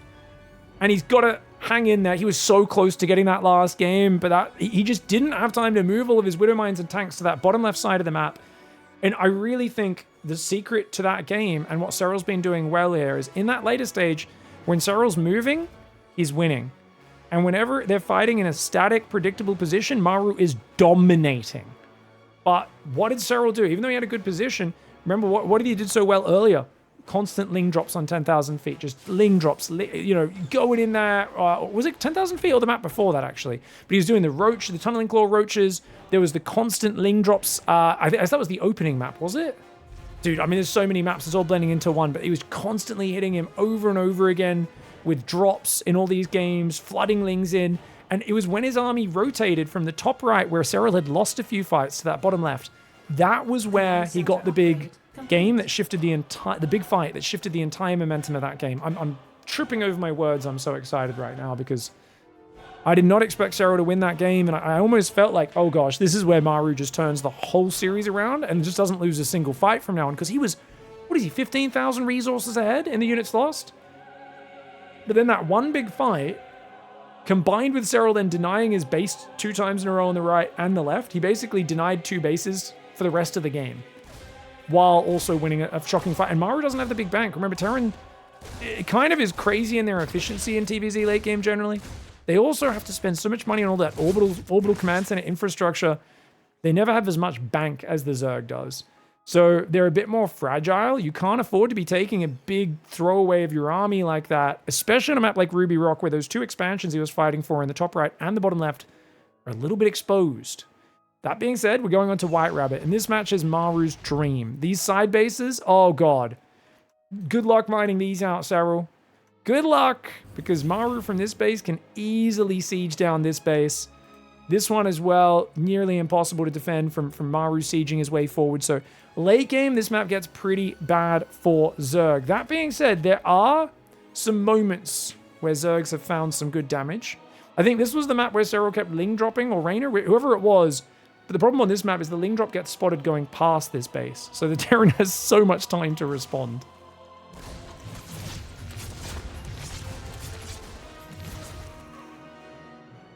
That was a drone. Good start for MARU. That's what we need, MARU. It's a Ling flood. Oh me, oh my. Oh me, oh my. Oh, the Hellions are rallied out front. Oh no. Oh no. But wait, he sends them home. Okay, MARU in a very defensive posture. Did he realize? Did he see Lings popping or something, guys? MARU's so defensive right now, it's like he knows. Very cautious play. He sees some Lings. Oh, I think he's well aware. And he will not be getting surprised in this game. Oh, as I say it, he saw the Lings on the map, but he still gets ambushed. I looked away because I was like, oh, I just got to go check what he's doing at home for half a second. That was a mistake. I mean, to be fair, 2 Hellions and a Reaper is actually not bad because Serral's committed to 20 Zerglings, which has delayed 10 of his drones coming out. Maru smiled, did he? Nice. And losing 2 Hellions and a Reaper is not what Serral's looking for there. Serral wants the SCV kills. He wants to disrupt the build order. Maru's still got 1-1 started at 4 minutes 40. Evo Chambers just now started for Serral. Double Evo for him as well. Needs to try and keep up on these upgrades. Serral needs 5 games to get this going.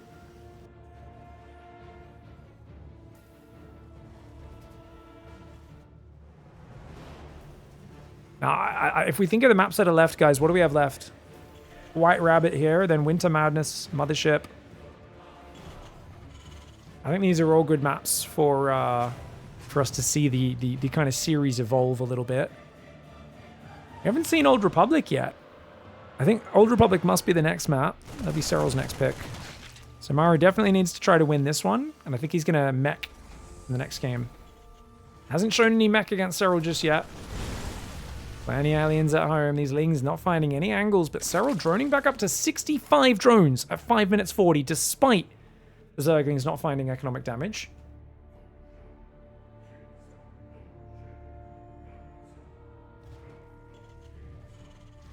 Third command center is there. 4th and 5th barracks. Oh, is that a mistake, guys? I think he's meant to be building reactors there, unless he's actually planning a very sharp timing attack, which would be highly unusual. He's cutting SCVs. He's cutting SCVs. Maru's going. Maru's going. Okay. Okay, Maru is going for a very sharp push with combat shields. But he's paused marine production and gone back to SCVs now. Maru's production's a bit wonky. He's either making macro mistakes or he's committing hard to a push. I can't tell which one it is right now. Because he should be prioritizing marines over everything else if he's not building reactors on those 4th and 5th barracks. It should be, this is just one big push. He's got to have that second tank, though. The second tank's a bit late. I think he picks up the tanks, boosts across, but where does he push? I mean, he can deny one of these bases. This one's not important. I think it's the left. Okay, so this is good. So he denies this, and then he's going to shove this left side with a super dedicated marine tank push. But Serral's not going Hydras or Mutas. Serral is playing Mass Zergling on 4 gas. This is the best style for shutting down this sort of attack. Because Serral's going to have numbers, man. He didn't wait for the second tank. Only 1 siege tank, but he will have Hellbats. Combat shields, 1-1. Double drop on the right side as well. Still doesn't have add-ons on these 2 barracks, which is crazy. 4th command center goes down. I can't tell if this is a conscious decision by Maru or a mistake. I think it must be conscious, but really puts him very committed to finding at least some damage here. And trying to poke in and out right now. Serral spreading his units. Got a good pack of Lings on the right side. No Banelings down there. Oh, Maru stays a bit long. 4 Marines do get hit. Hellbats defend the tank. Queens, careful, Maru. Get out of there. Does leave 3 Marines on the front side. The rest of them do get back. The Marines on the bottom side will win this fight, though. That's good for Maru. Look at that trading, because now Maru denies the base and he holds this position, and he can reinforce the left side. He's got so many more Marines at home. And he's finally building that 4th and 5th reactor. He's realized the mistake he's made. Maru's going to stand and fight there. Yeah, just beautiful. 3-1 trading. The Marines will get there. The Zergling will see them rallying over, but Serral was not able to clean that. Those Hellbats all guarding the tank on the high ground were excellent.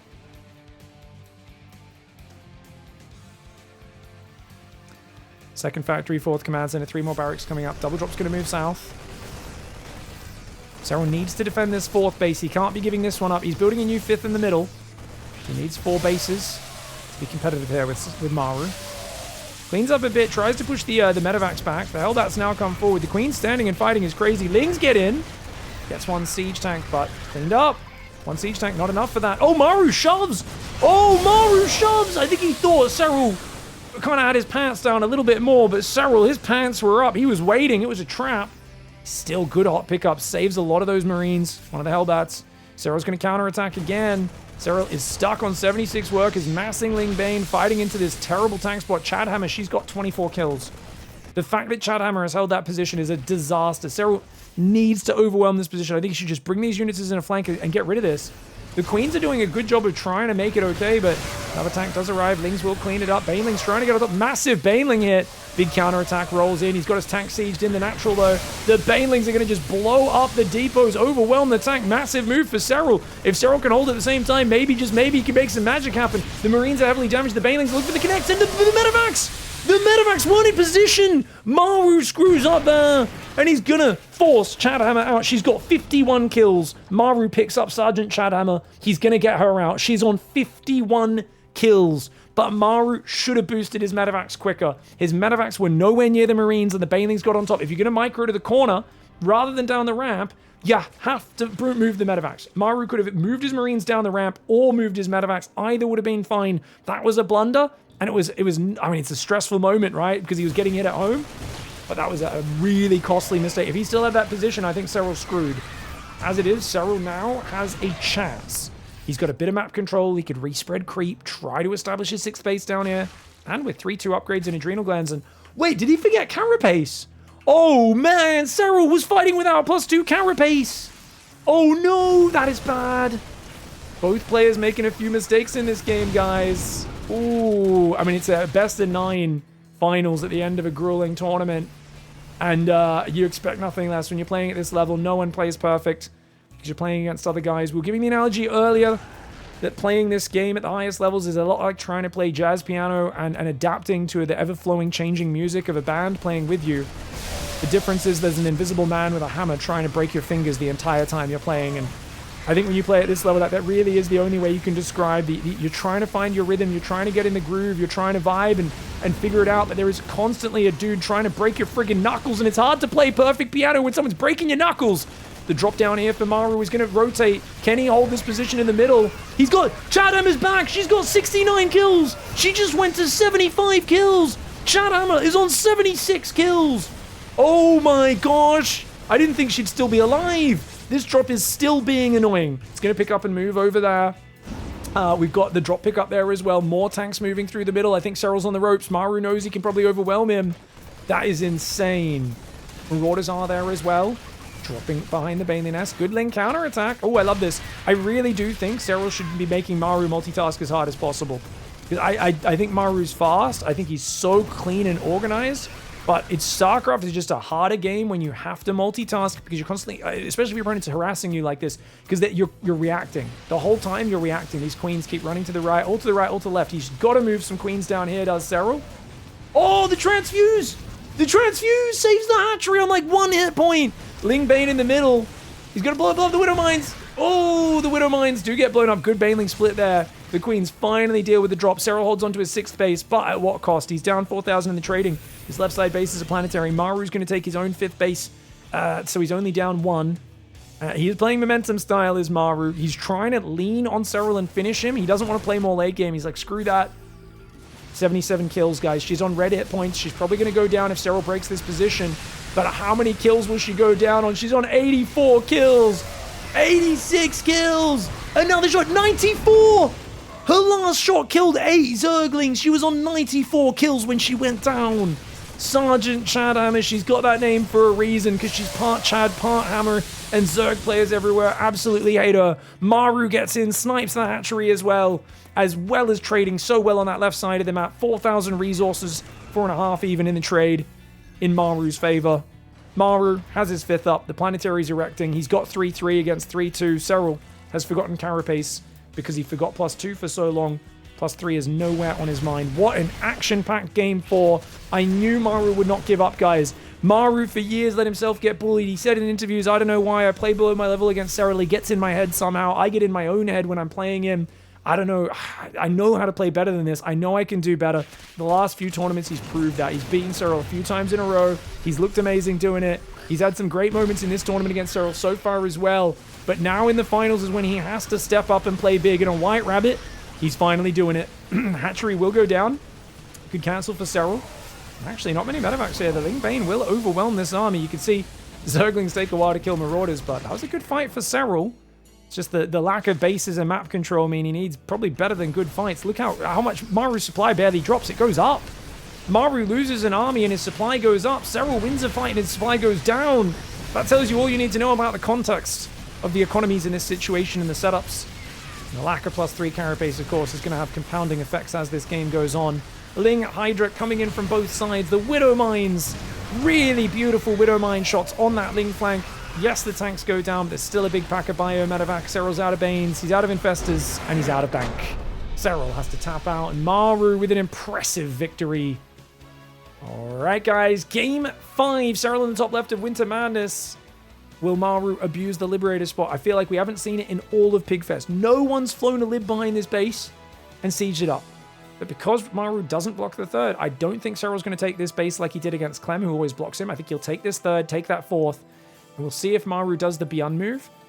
Beyond did it against Serral in, I believe it was the Luli Cup. It's one of the big online ones a few weeks ago, where he did Lib harass in the main base at about 4.5 minutes, standard Lib harass, and then he just sieged it here. And then 2 minutes later, when Serral's fourth finished and he transferred drones, the Lib just came out of the fog that Serral had forgotten there was a Lib there. And it came in and sieged up and denied his mining. And then his Marine hellbat ran in and won the game. But yeah, Serral was not looking happy that game. Surprised we haven't seen anyone do it since then. No one's really playing Ravages to snipe it down with Biles this time. Thank you very much for supporting the tournament, guys. We are so far funded on PigFest 8. This is actually amazing. We appreciate you guys. Reaper going forward.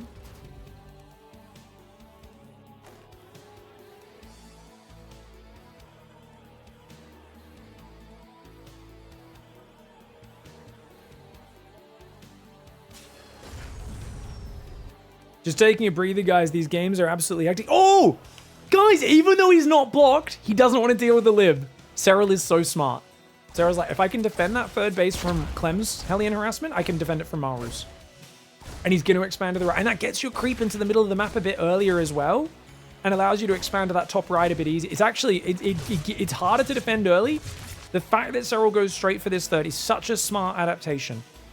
I feel like so many Zergs will keep taking this third and this fourth on the left and then going, ah, the Liberator's BS. Serral makes the adaptation wisely.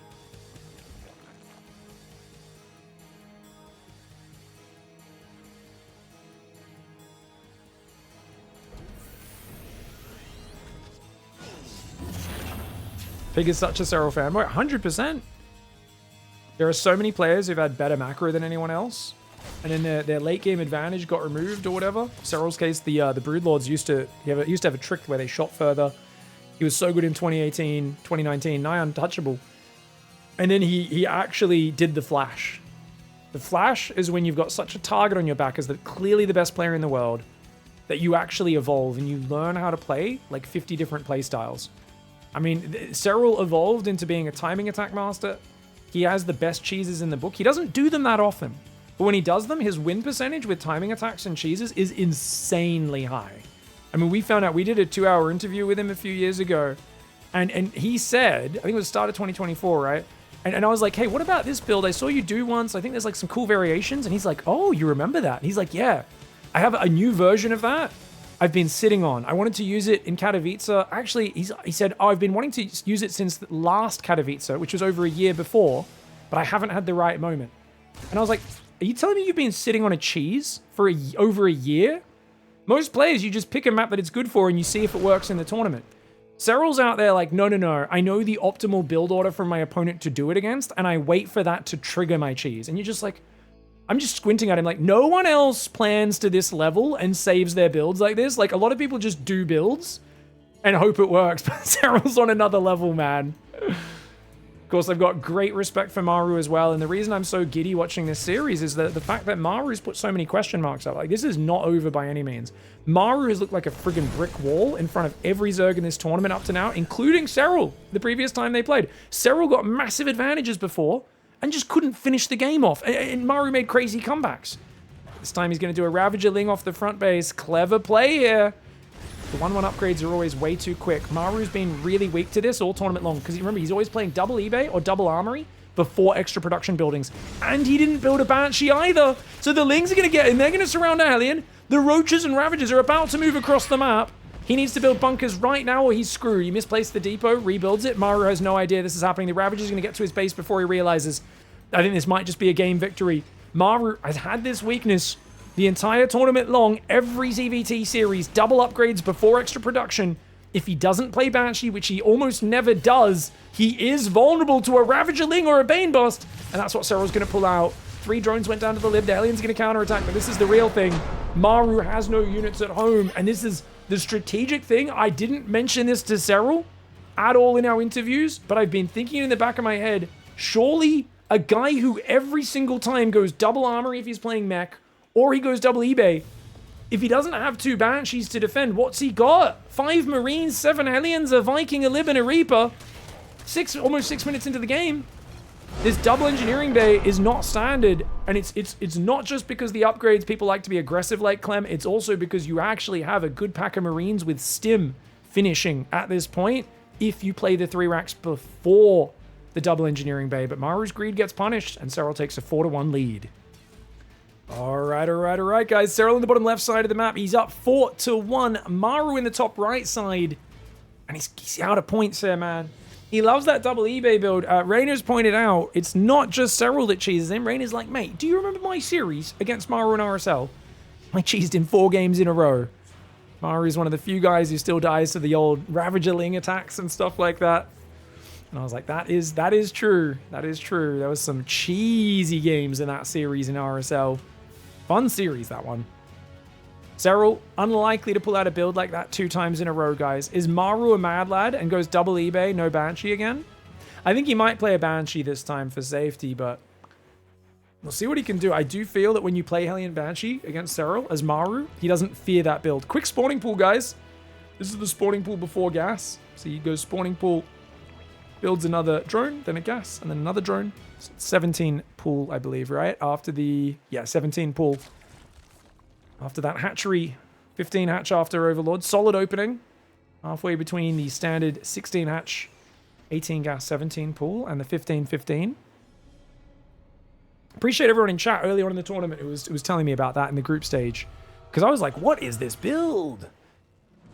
Yeah, let's just get those queens a little bit earlier. It's much safer against proxy barracks. You can defend the Reaper a bit easier. Zergling's a little bit faster. Why doesn't Serral build spores against the Medevac Bio in the early game?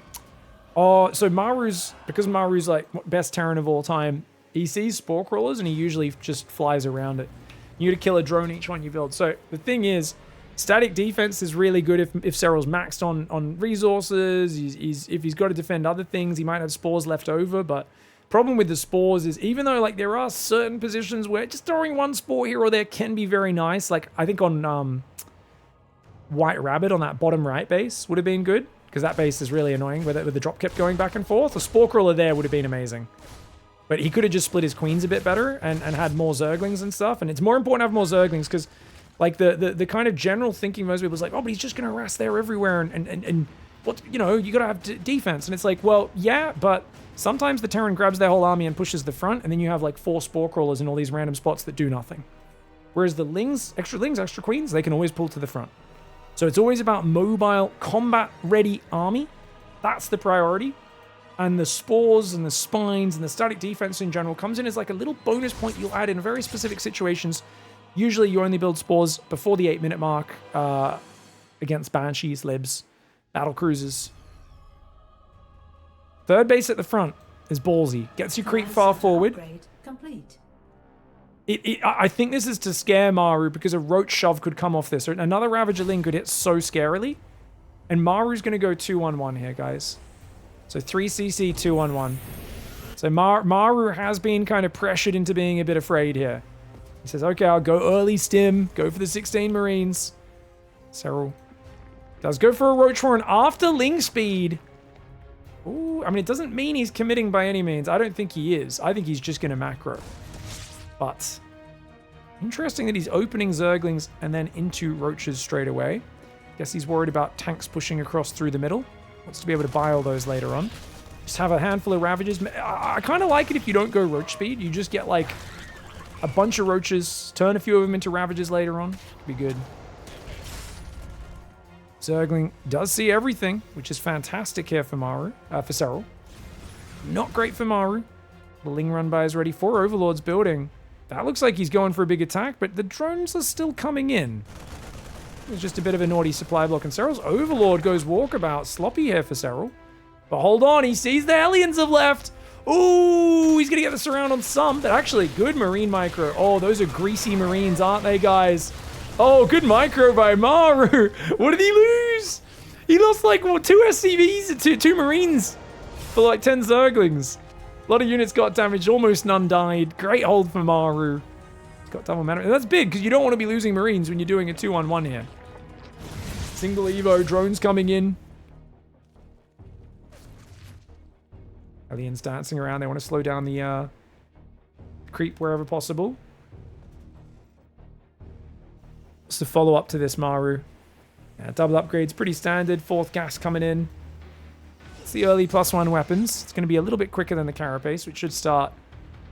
Because Serral feels so worried about the 2-on-1 that he's actually making 10 roaches before Carapace. Serral looks a little paranoid with this middle base. I don't think he's in a bad position or anything. He just looks a little paranoid. You know, he's made Ling Speed and like 14 Zerglings. Now he's got to make 10 roaches, 6 queens. 4th base is very vulnerable on that left side. This creep tomb is huge, though. That'll get this creep out far enough to defend it.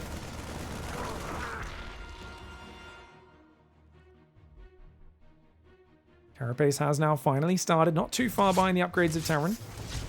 The roaches are there. MARU just going to back away. He doesn't want to fight 10 roaches head-to-head. Creep spread's really nice in this middle area, though. Might be worth darting in, scanning it, and then running away. Like the way Serral doesn't spread it all. He kind of knows the army's rotating. He spreads behind it. And now as he secures the creep spread, then he spreads it behind the grass. MARU's going tanks, 5 barracks. Infestation pits come down very early behind this for Serral. This is a classic kind of Ravager-ling Bane play, isn't it? He does go roach speed. Which, like I said, I'm not the biggest fan of, but I can see why he does it. He's already got 10 roaches out. Might have to build a bunch more. 78 workers is great. Serral's in a good spot. MARU kind of just chilling. Oh, he's gone 2 tech labs early, guys. So he's already going to start beefing up his Marauder production. He drops a very fast 4th. Well, not that fast, but a well-timed 4th. It is still 5 barracks before. It's not quite an Oliveira 4th, where Oliveira would go for the 4th base off 3 barracks.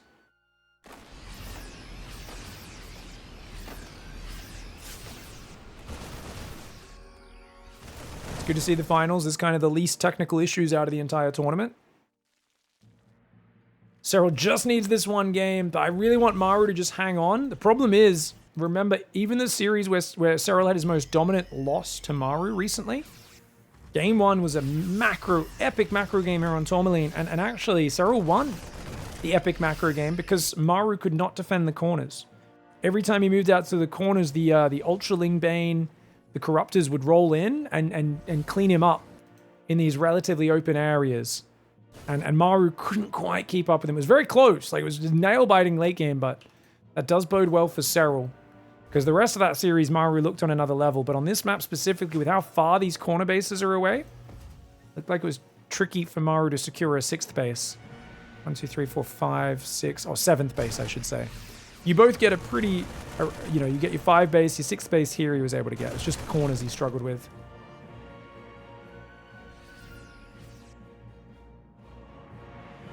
Three Vipers already coming in, Adrenal Glands as well. Terran's trying to get 3 more barracks and Drilling Claws. MARU's going to go cement this middle position. It really feels like MARU's not confident dancing on the map, though. I think what I'm sensing as this series goes on is kind of old school MARU versus Serral, where it just feels like MARU's hitting max and he's so far behind every game. Like he's not able to keep pace with Serral early on. And that means Serral might be able to just run over him.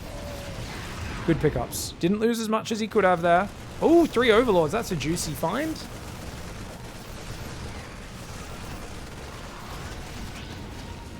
Up, saves the Marines. 27 Banelings are making. Serral wants to go. I think he wants to bust this base. I'd like to see half of his army come from this ramp. I think if he comes from that ramp as well as the front, it's going to be much easier. Whereas if he comes through here, his units are going to clump up like crazy in this area. Of course, he might just want to blow the command center up and run. Also, Vipers, if they come from the south, is good, but the center tower vision might scare him off from that.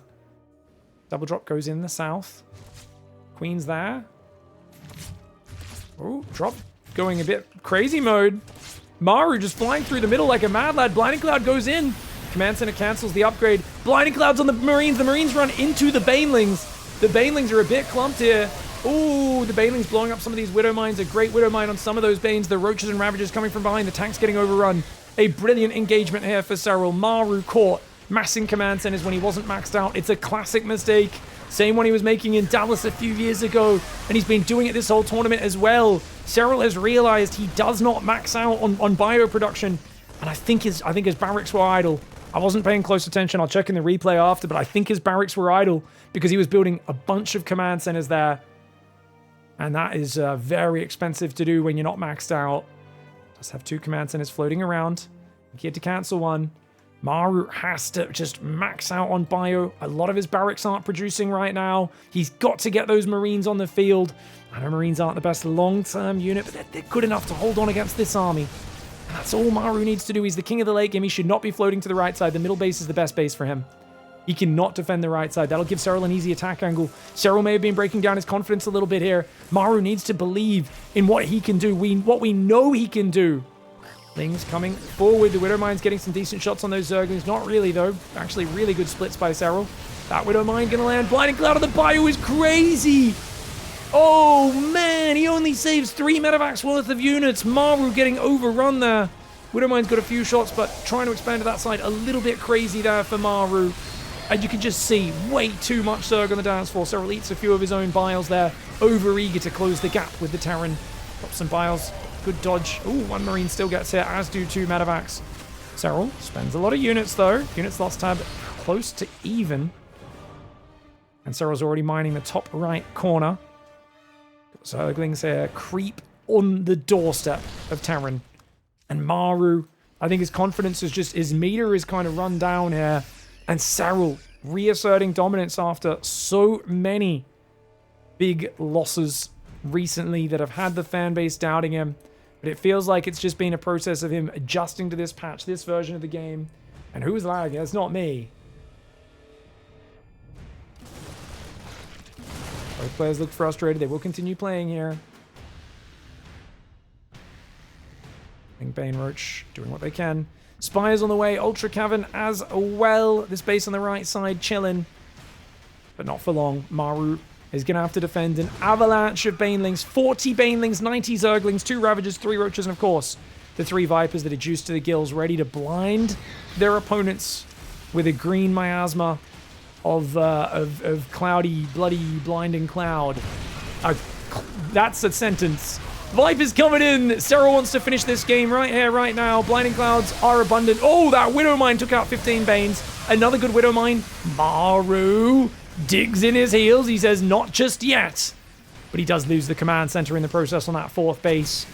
And that is all SERRAL needed. SERRAL now taking MARU's 4th or 5th base is normally what this one is. MARU committing to this right side. I don't like it. I think the middle base is better. I think this right side base is a trap. I always see Hero take this base. I also see Hero lose a lot of PVZs on this map trying to defend this base. I don't know why players always go for this one when they lose the base in the middle once. But I guess I can understand. He lost the middle so decisively. Here we go. Another wave for SERRAL. He wants to finish off this grand finals.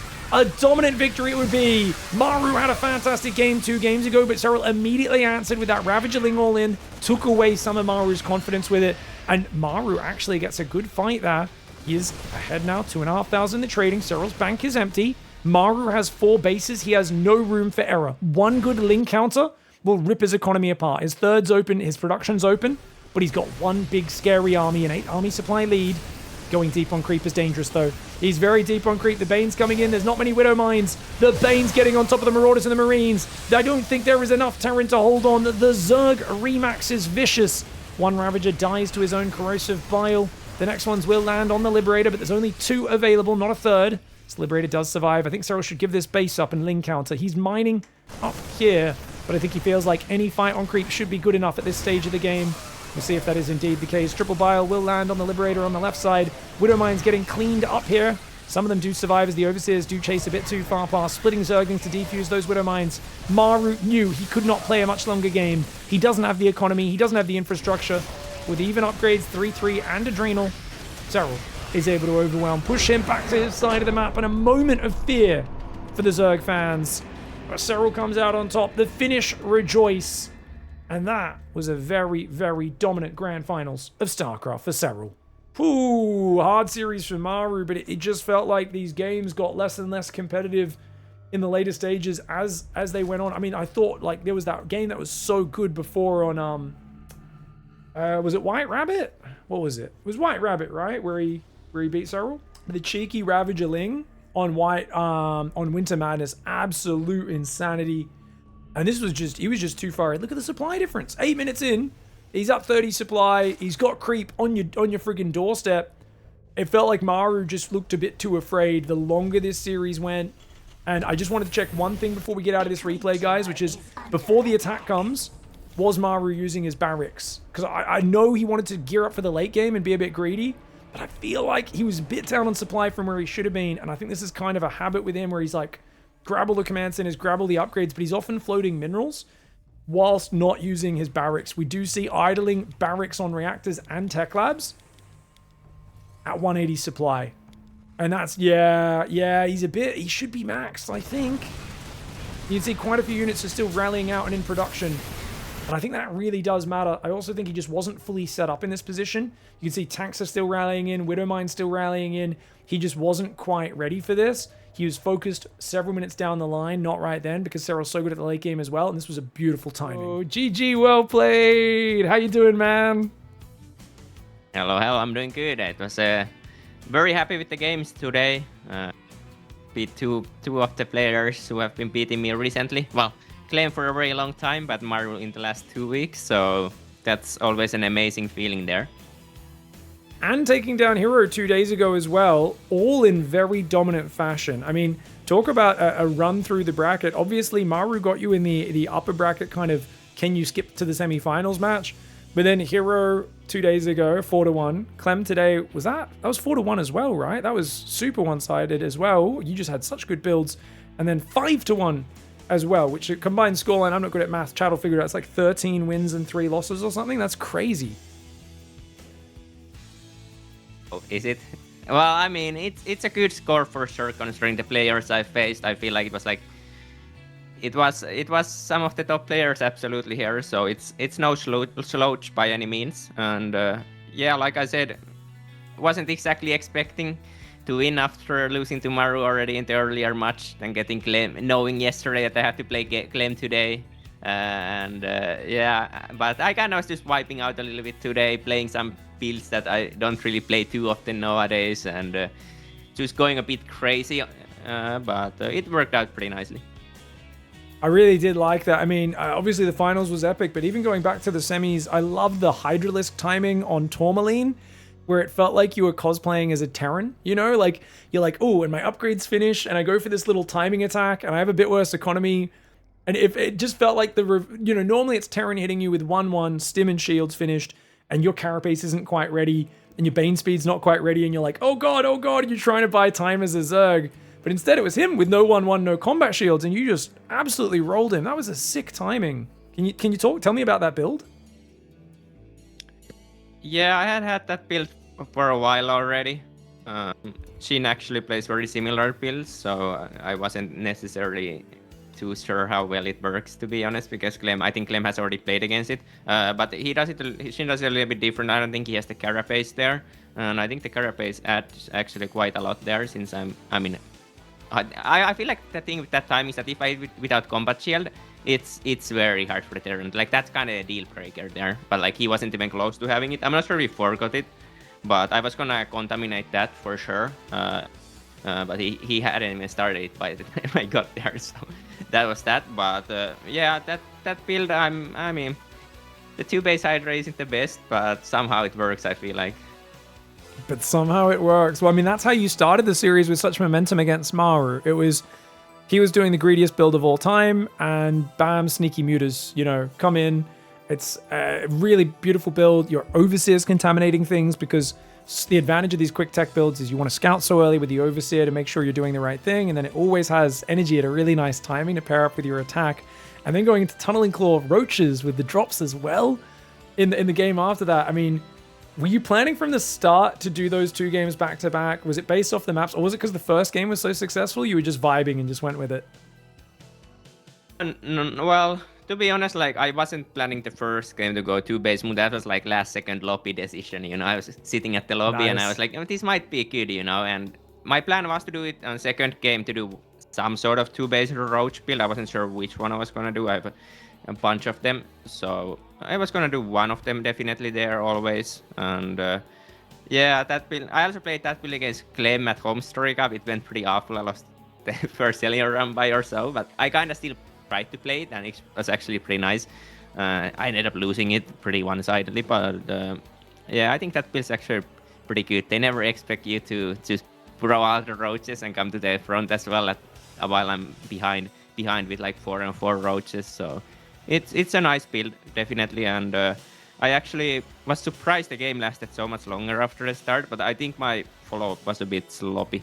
Like I could have easily just like insta-infit there and get hype like maybe a minute faster, and then my first Viper timing is a minute faster, and it might make a big difference.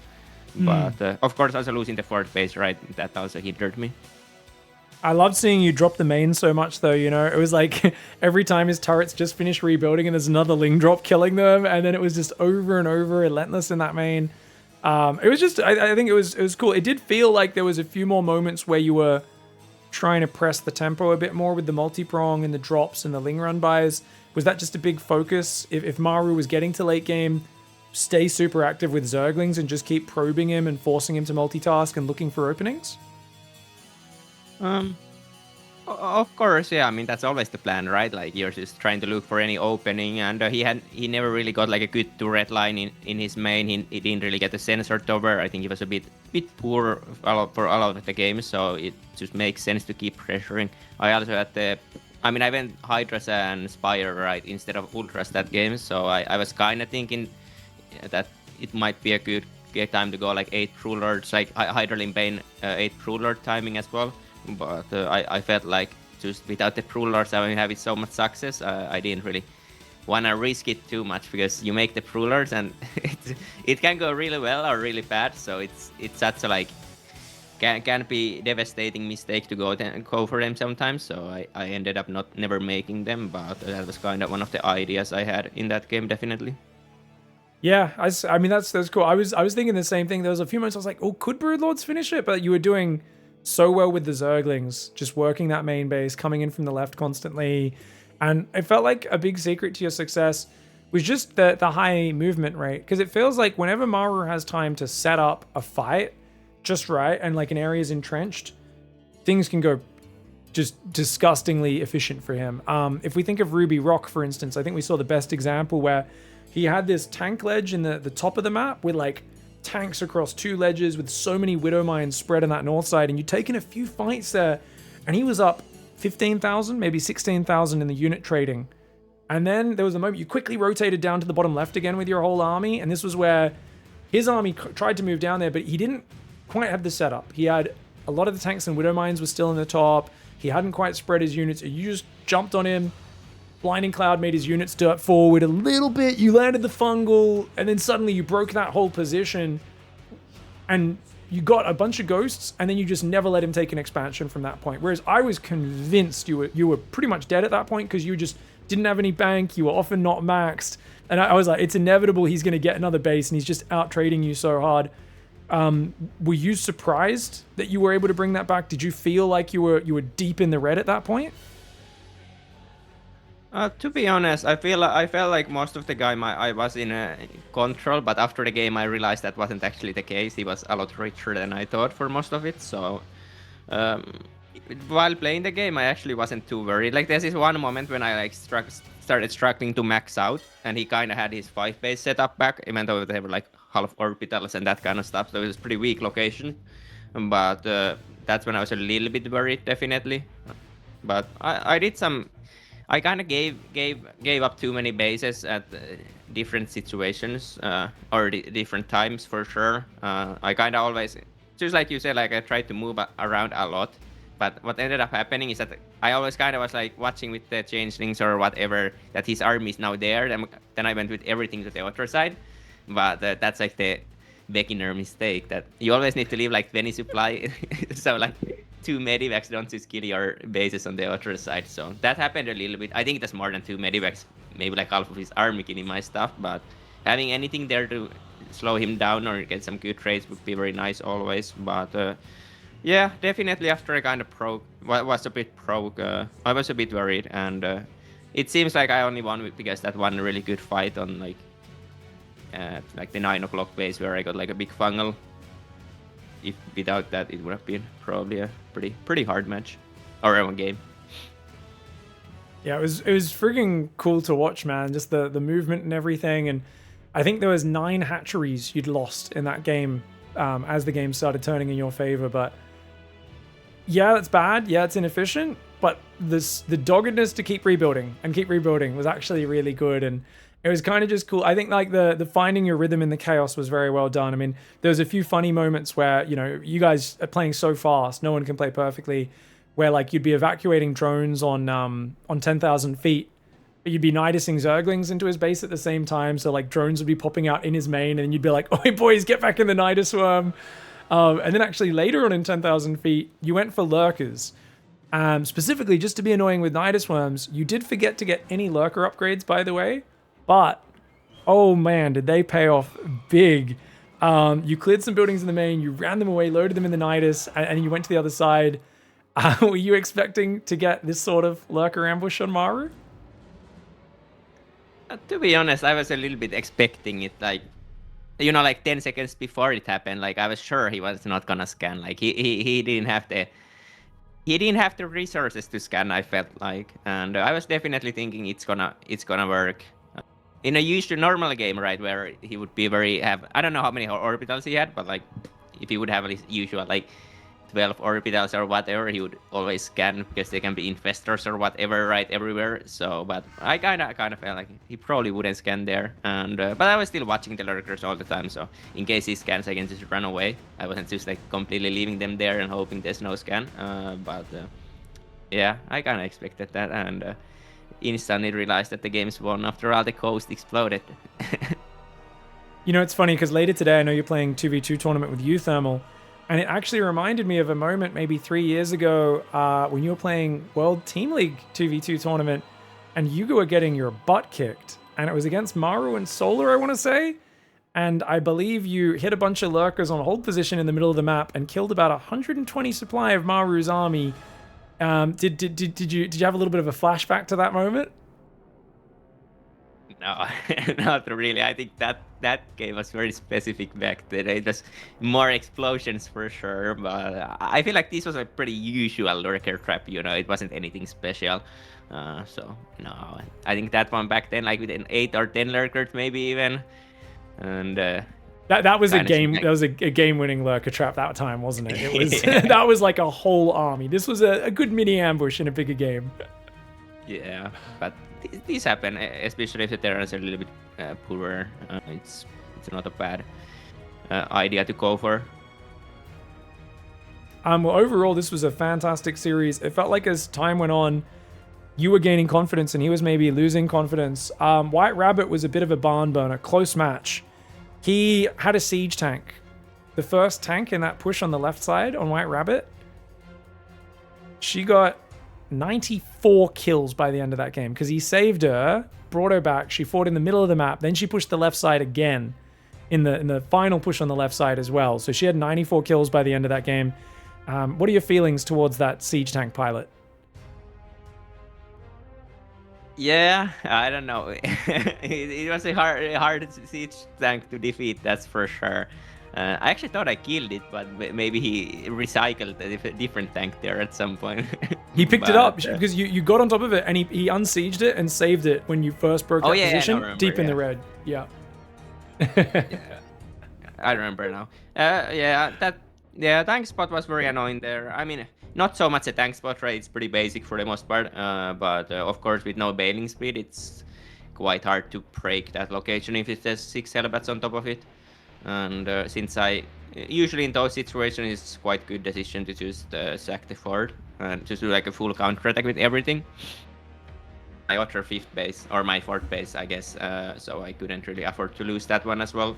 Otherwise I was at 3 base Zerg, so it was hard. I think the game was pretty hard after the start already because I went for a link flood, like 20 link floods, 20 links, and I kind of messed up against the first Reaper right there because he came at a really good timing. I mean, he was probably scouting for that, but I kind of started like panicking, running links everywhere. But I should have for sure shown the 4 links that I always have there. So because I think he just maybe thought that I'm not sure if he see any of the links, but I think he just thought that there might be like the 4 links on the map, you know, and I might just do a little backstab with them. So he never moved out. I got like the 2 Hellions and a Reaper mid map behind the bushes, but it felt like that made the game very hard there, definitely already. The follow-up push was so hard to deal with, and yeah, everything was quite hard. It was a very fun game to watch though because of that. The bottom right base also, he had that drop that just bounced between those 2 bases repeatedly. That seems like a really tough one to defend. Do you think it's worth putting a single? This is like there's like a low-level player in chat who's like, why don't pros build more spores after that game? And I was like, explaining the normal fundamental, you can't just put spores everywhere. And then I was like, oh, that one spot on that map, maybe that's worth the spore crawler, because that spot's always so annoying with the drops going back and forth. Obviously, you could have just split your queens a bit better or something, but do you think it's worth throwing a spore on that spot on White Rabbit? Oh, that's like on my third base, the line third base, I guess. The bottom right corner, it's like kind of like the 5th base or whatever, or like, because it goes between like there and your 3rd or your 4th, yeah. Yeah, he goes between my 3rd and my 5th, right? Yeah. Yeah, definitely. I think making 1 spore there is very good. I usually if it's like a Banshee and I have 3 spores to spare, I would always put 1 there, definitely. But of course, I had no spores that game from the early game, and like I said, I just felt pretty far behind, especially after the tank push. Traded so extremely well. It's always a little bit hard to justify making any spores, but yeah, would have been good in that situation or in that game for sure, because just the angle was quite annoying to deal with, and I was struggling to split properly. Indeed. Well, in Winter Madness, I think was a really good point after that, because I thought he was getting confident. He was like looking a bit more powerful after White Rabbit. He played good tempo on that game. And then I was like, oh, you're taking the right side hatchery, even though he didn't block you, just to avoid getting the lib spot later. I was like, this is really smart from SERRAL. And then I was like, oh, it's actually a Ravager Ling all in. What prompted you to do that? Was there a reason? Is there a weakness on that map specifically? Or what did you notice that made you do that? Nothing really. I mean, my plan was, I just saw no Spanseer, right? I saw he was making a Viking. Or like, I saw no Tekla on the starboard, so that's kind of like, it was my plan to just check for the starboard if it has a add-on, and then just do that reactively if there's no add-on, and there wasn't one, so I just went for it. Yeah, it's very good if there's no Banshee, definitely. It's pretty hard to hold, so that was kind of the thinking there. Going forward base, yeah, I was mainly just so in case it plays out a bit more normal the game, I don't have to deal with the lip spot, because otherwise I would have to play Mutas or Ravagers on that map, and I didn't want to do that specific game, but it simplified it a lot when I saw no Tekla on the starboard, definitely. Yeah, I mean, he's also a bit more vulnerable, right? Because he almost always goes double eBay, or even if he's playing mech, double armory before building any extra production structures. So compared to Clem, where he builds a 2nd and 3rd barracks always before the upgrade structures, do you think that makes a difference, there being like however many Marines different that is in the numbers? Because I think it is like probably like 7-8 Marines difference, right, between the 2 players? Yeah, definitely. It's way less Marines if you go for the E-base before the Rexes. Well, usually it doesn't even make a difference there. Like if I completely would blindside him there like that, and he would have Rexes before, it doesn't really make a big difference. Maybe if we scout it early and had some time to respond, then that could make a difference for sure. Nice. Dude, this is awesome. Thank you so much for playing such an epic tournament. Glad to see you kind of just get really into form in all the matchups. I don't think I ever saw you you drop, you never had any big ZVZ losses anyway, but you had a few tournaments where you fell out. Some of the fans are going, oh, wow, SERRAL dropped the occasional series, which is very rare. And I think it's been such a joy because, we saw MARU manage to beat you earlier in the tournament. We saw you have moments of real strength, moments of struggle. And then to go against Hero throwing those weird hero builds at you, shut that down. Clem, who's just impossible to play against in that matchup, to have such a dominant scoreline there, really impressive. And then, of course, to get revenge on Maru, only letting him take one map in a best of 9 is crazy. This has been a real joy to watch. You seem to have, as always, a fantastic handle on the game, and massive congrats. I think this is your 4th Pigsty, right? I'm pretty sure. I think you've won number 1, 3, and 5, and now 7. Do you just win every odd number? What the hell? Yeah, I think that's the case. It's too boring if I would win all of them, you know. So I have to like skip always one in between. What a nice guy. He's just like, all right, we'll let you guys win one. Sick, man. Absolutely awesome. This was so much fun. I hope you have fun playing the 2v2 tournament later as well. And yeah, once again, just thanks for being a legend of the game, sharing so much of your thought process as well, giving us a bit of a peek behind the curtains of the decision making. And yeah, much love, man. Congrats on the 4-time Pigsty Festival Championships. GG, well played, man. Thank you very much, and thanks to you for organizing it. Events are always nice, and it's a very big thing for us players that you keep doing this. So I'll be looking forward to the next one if there is one. 100%. We've already raised a lot of money for the next one. By the way, my wife is clapping and cheering here for you. You guys can't really hear it. Everyone in chat, spam your emojis. This is the moment to clap. There was already a reaction at the end of the game, but let's do another one. This is our... Serral's not even looking at Twitch chat, but he's gonna see it anyway. We can all see it. We can hear it. There's a lot of emotes. There's a lot of bacon. There's love hearts. There's clapping. There's bouncing Serral emojis. There's all the good things. But yeah, GG, well played, dude. Thank you so much for being such a legend of the game and putting on another masterclass. Yep.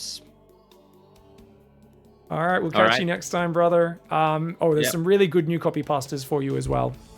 So it's going to be fun to see those.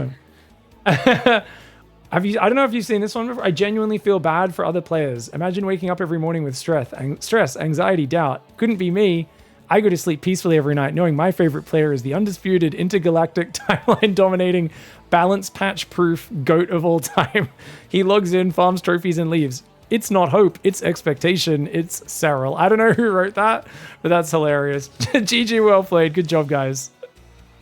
Yeah, too many difficult words for me. You know, I couldn't really understand any of it, but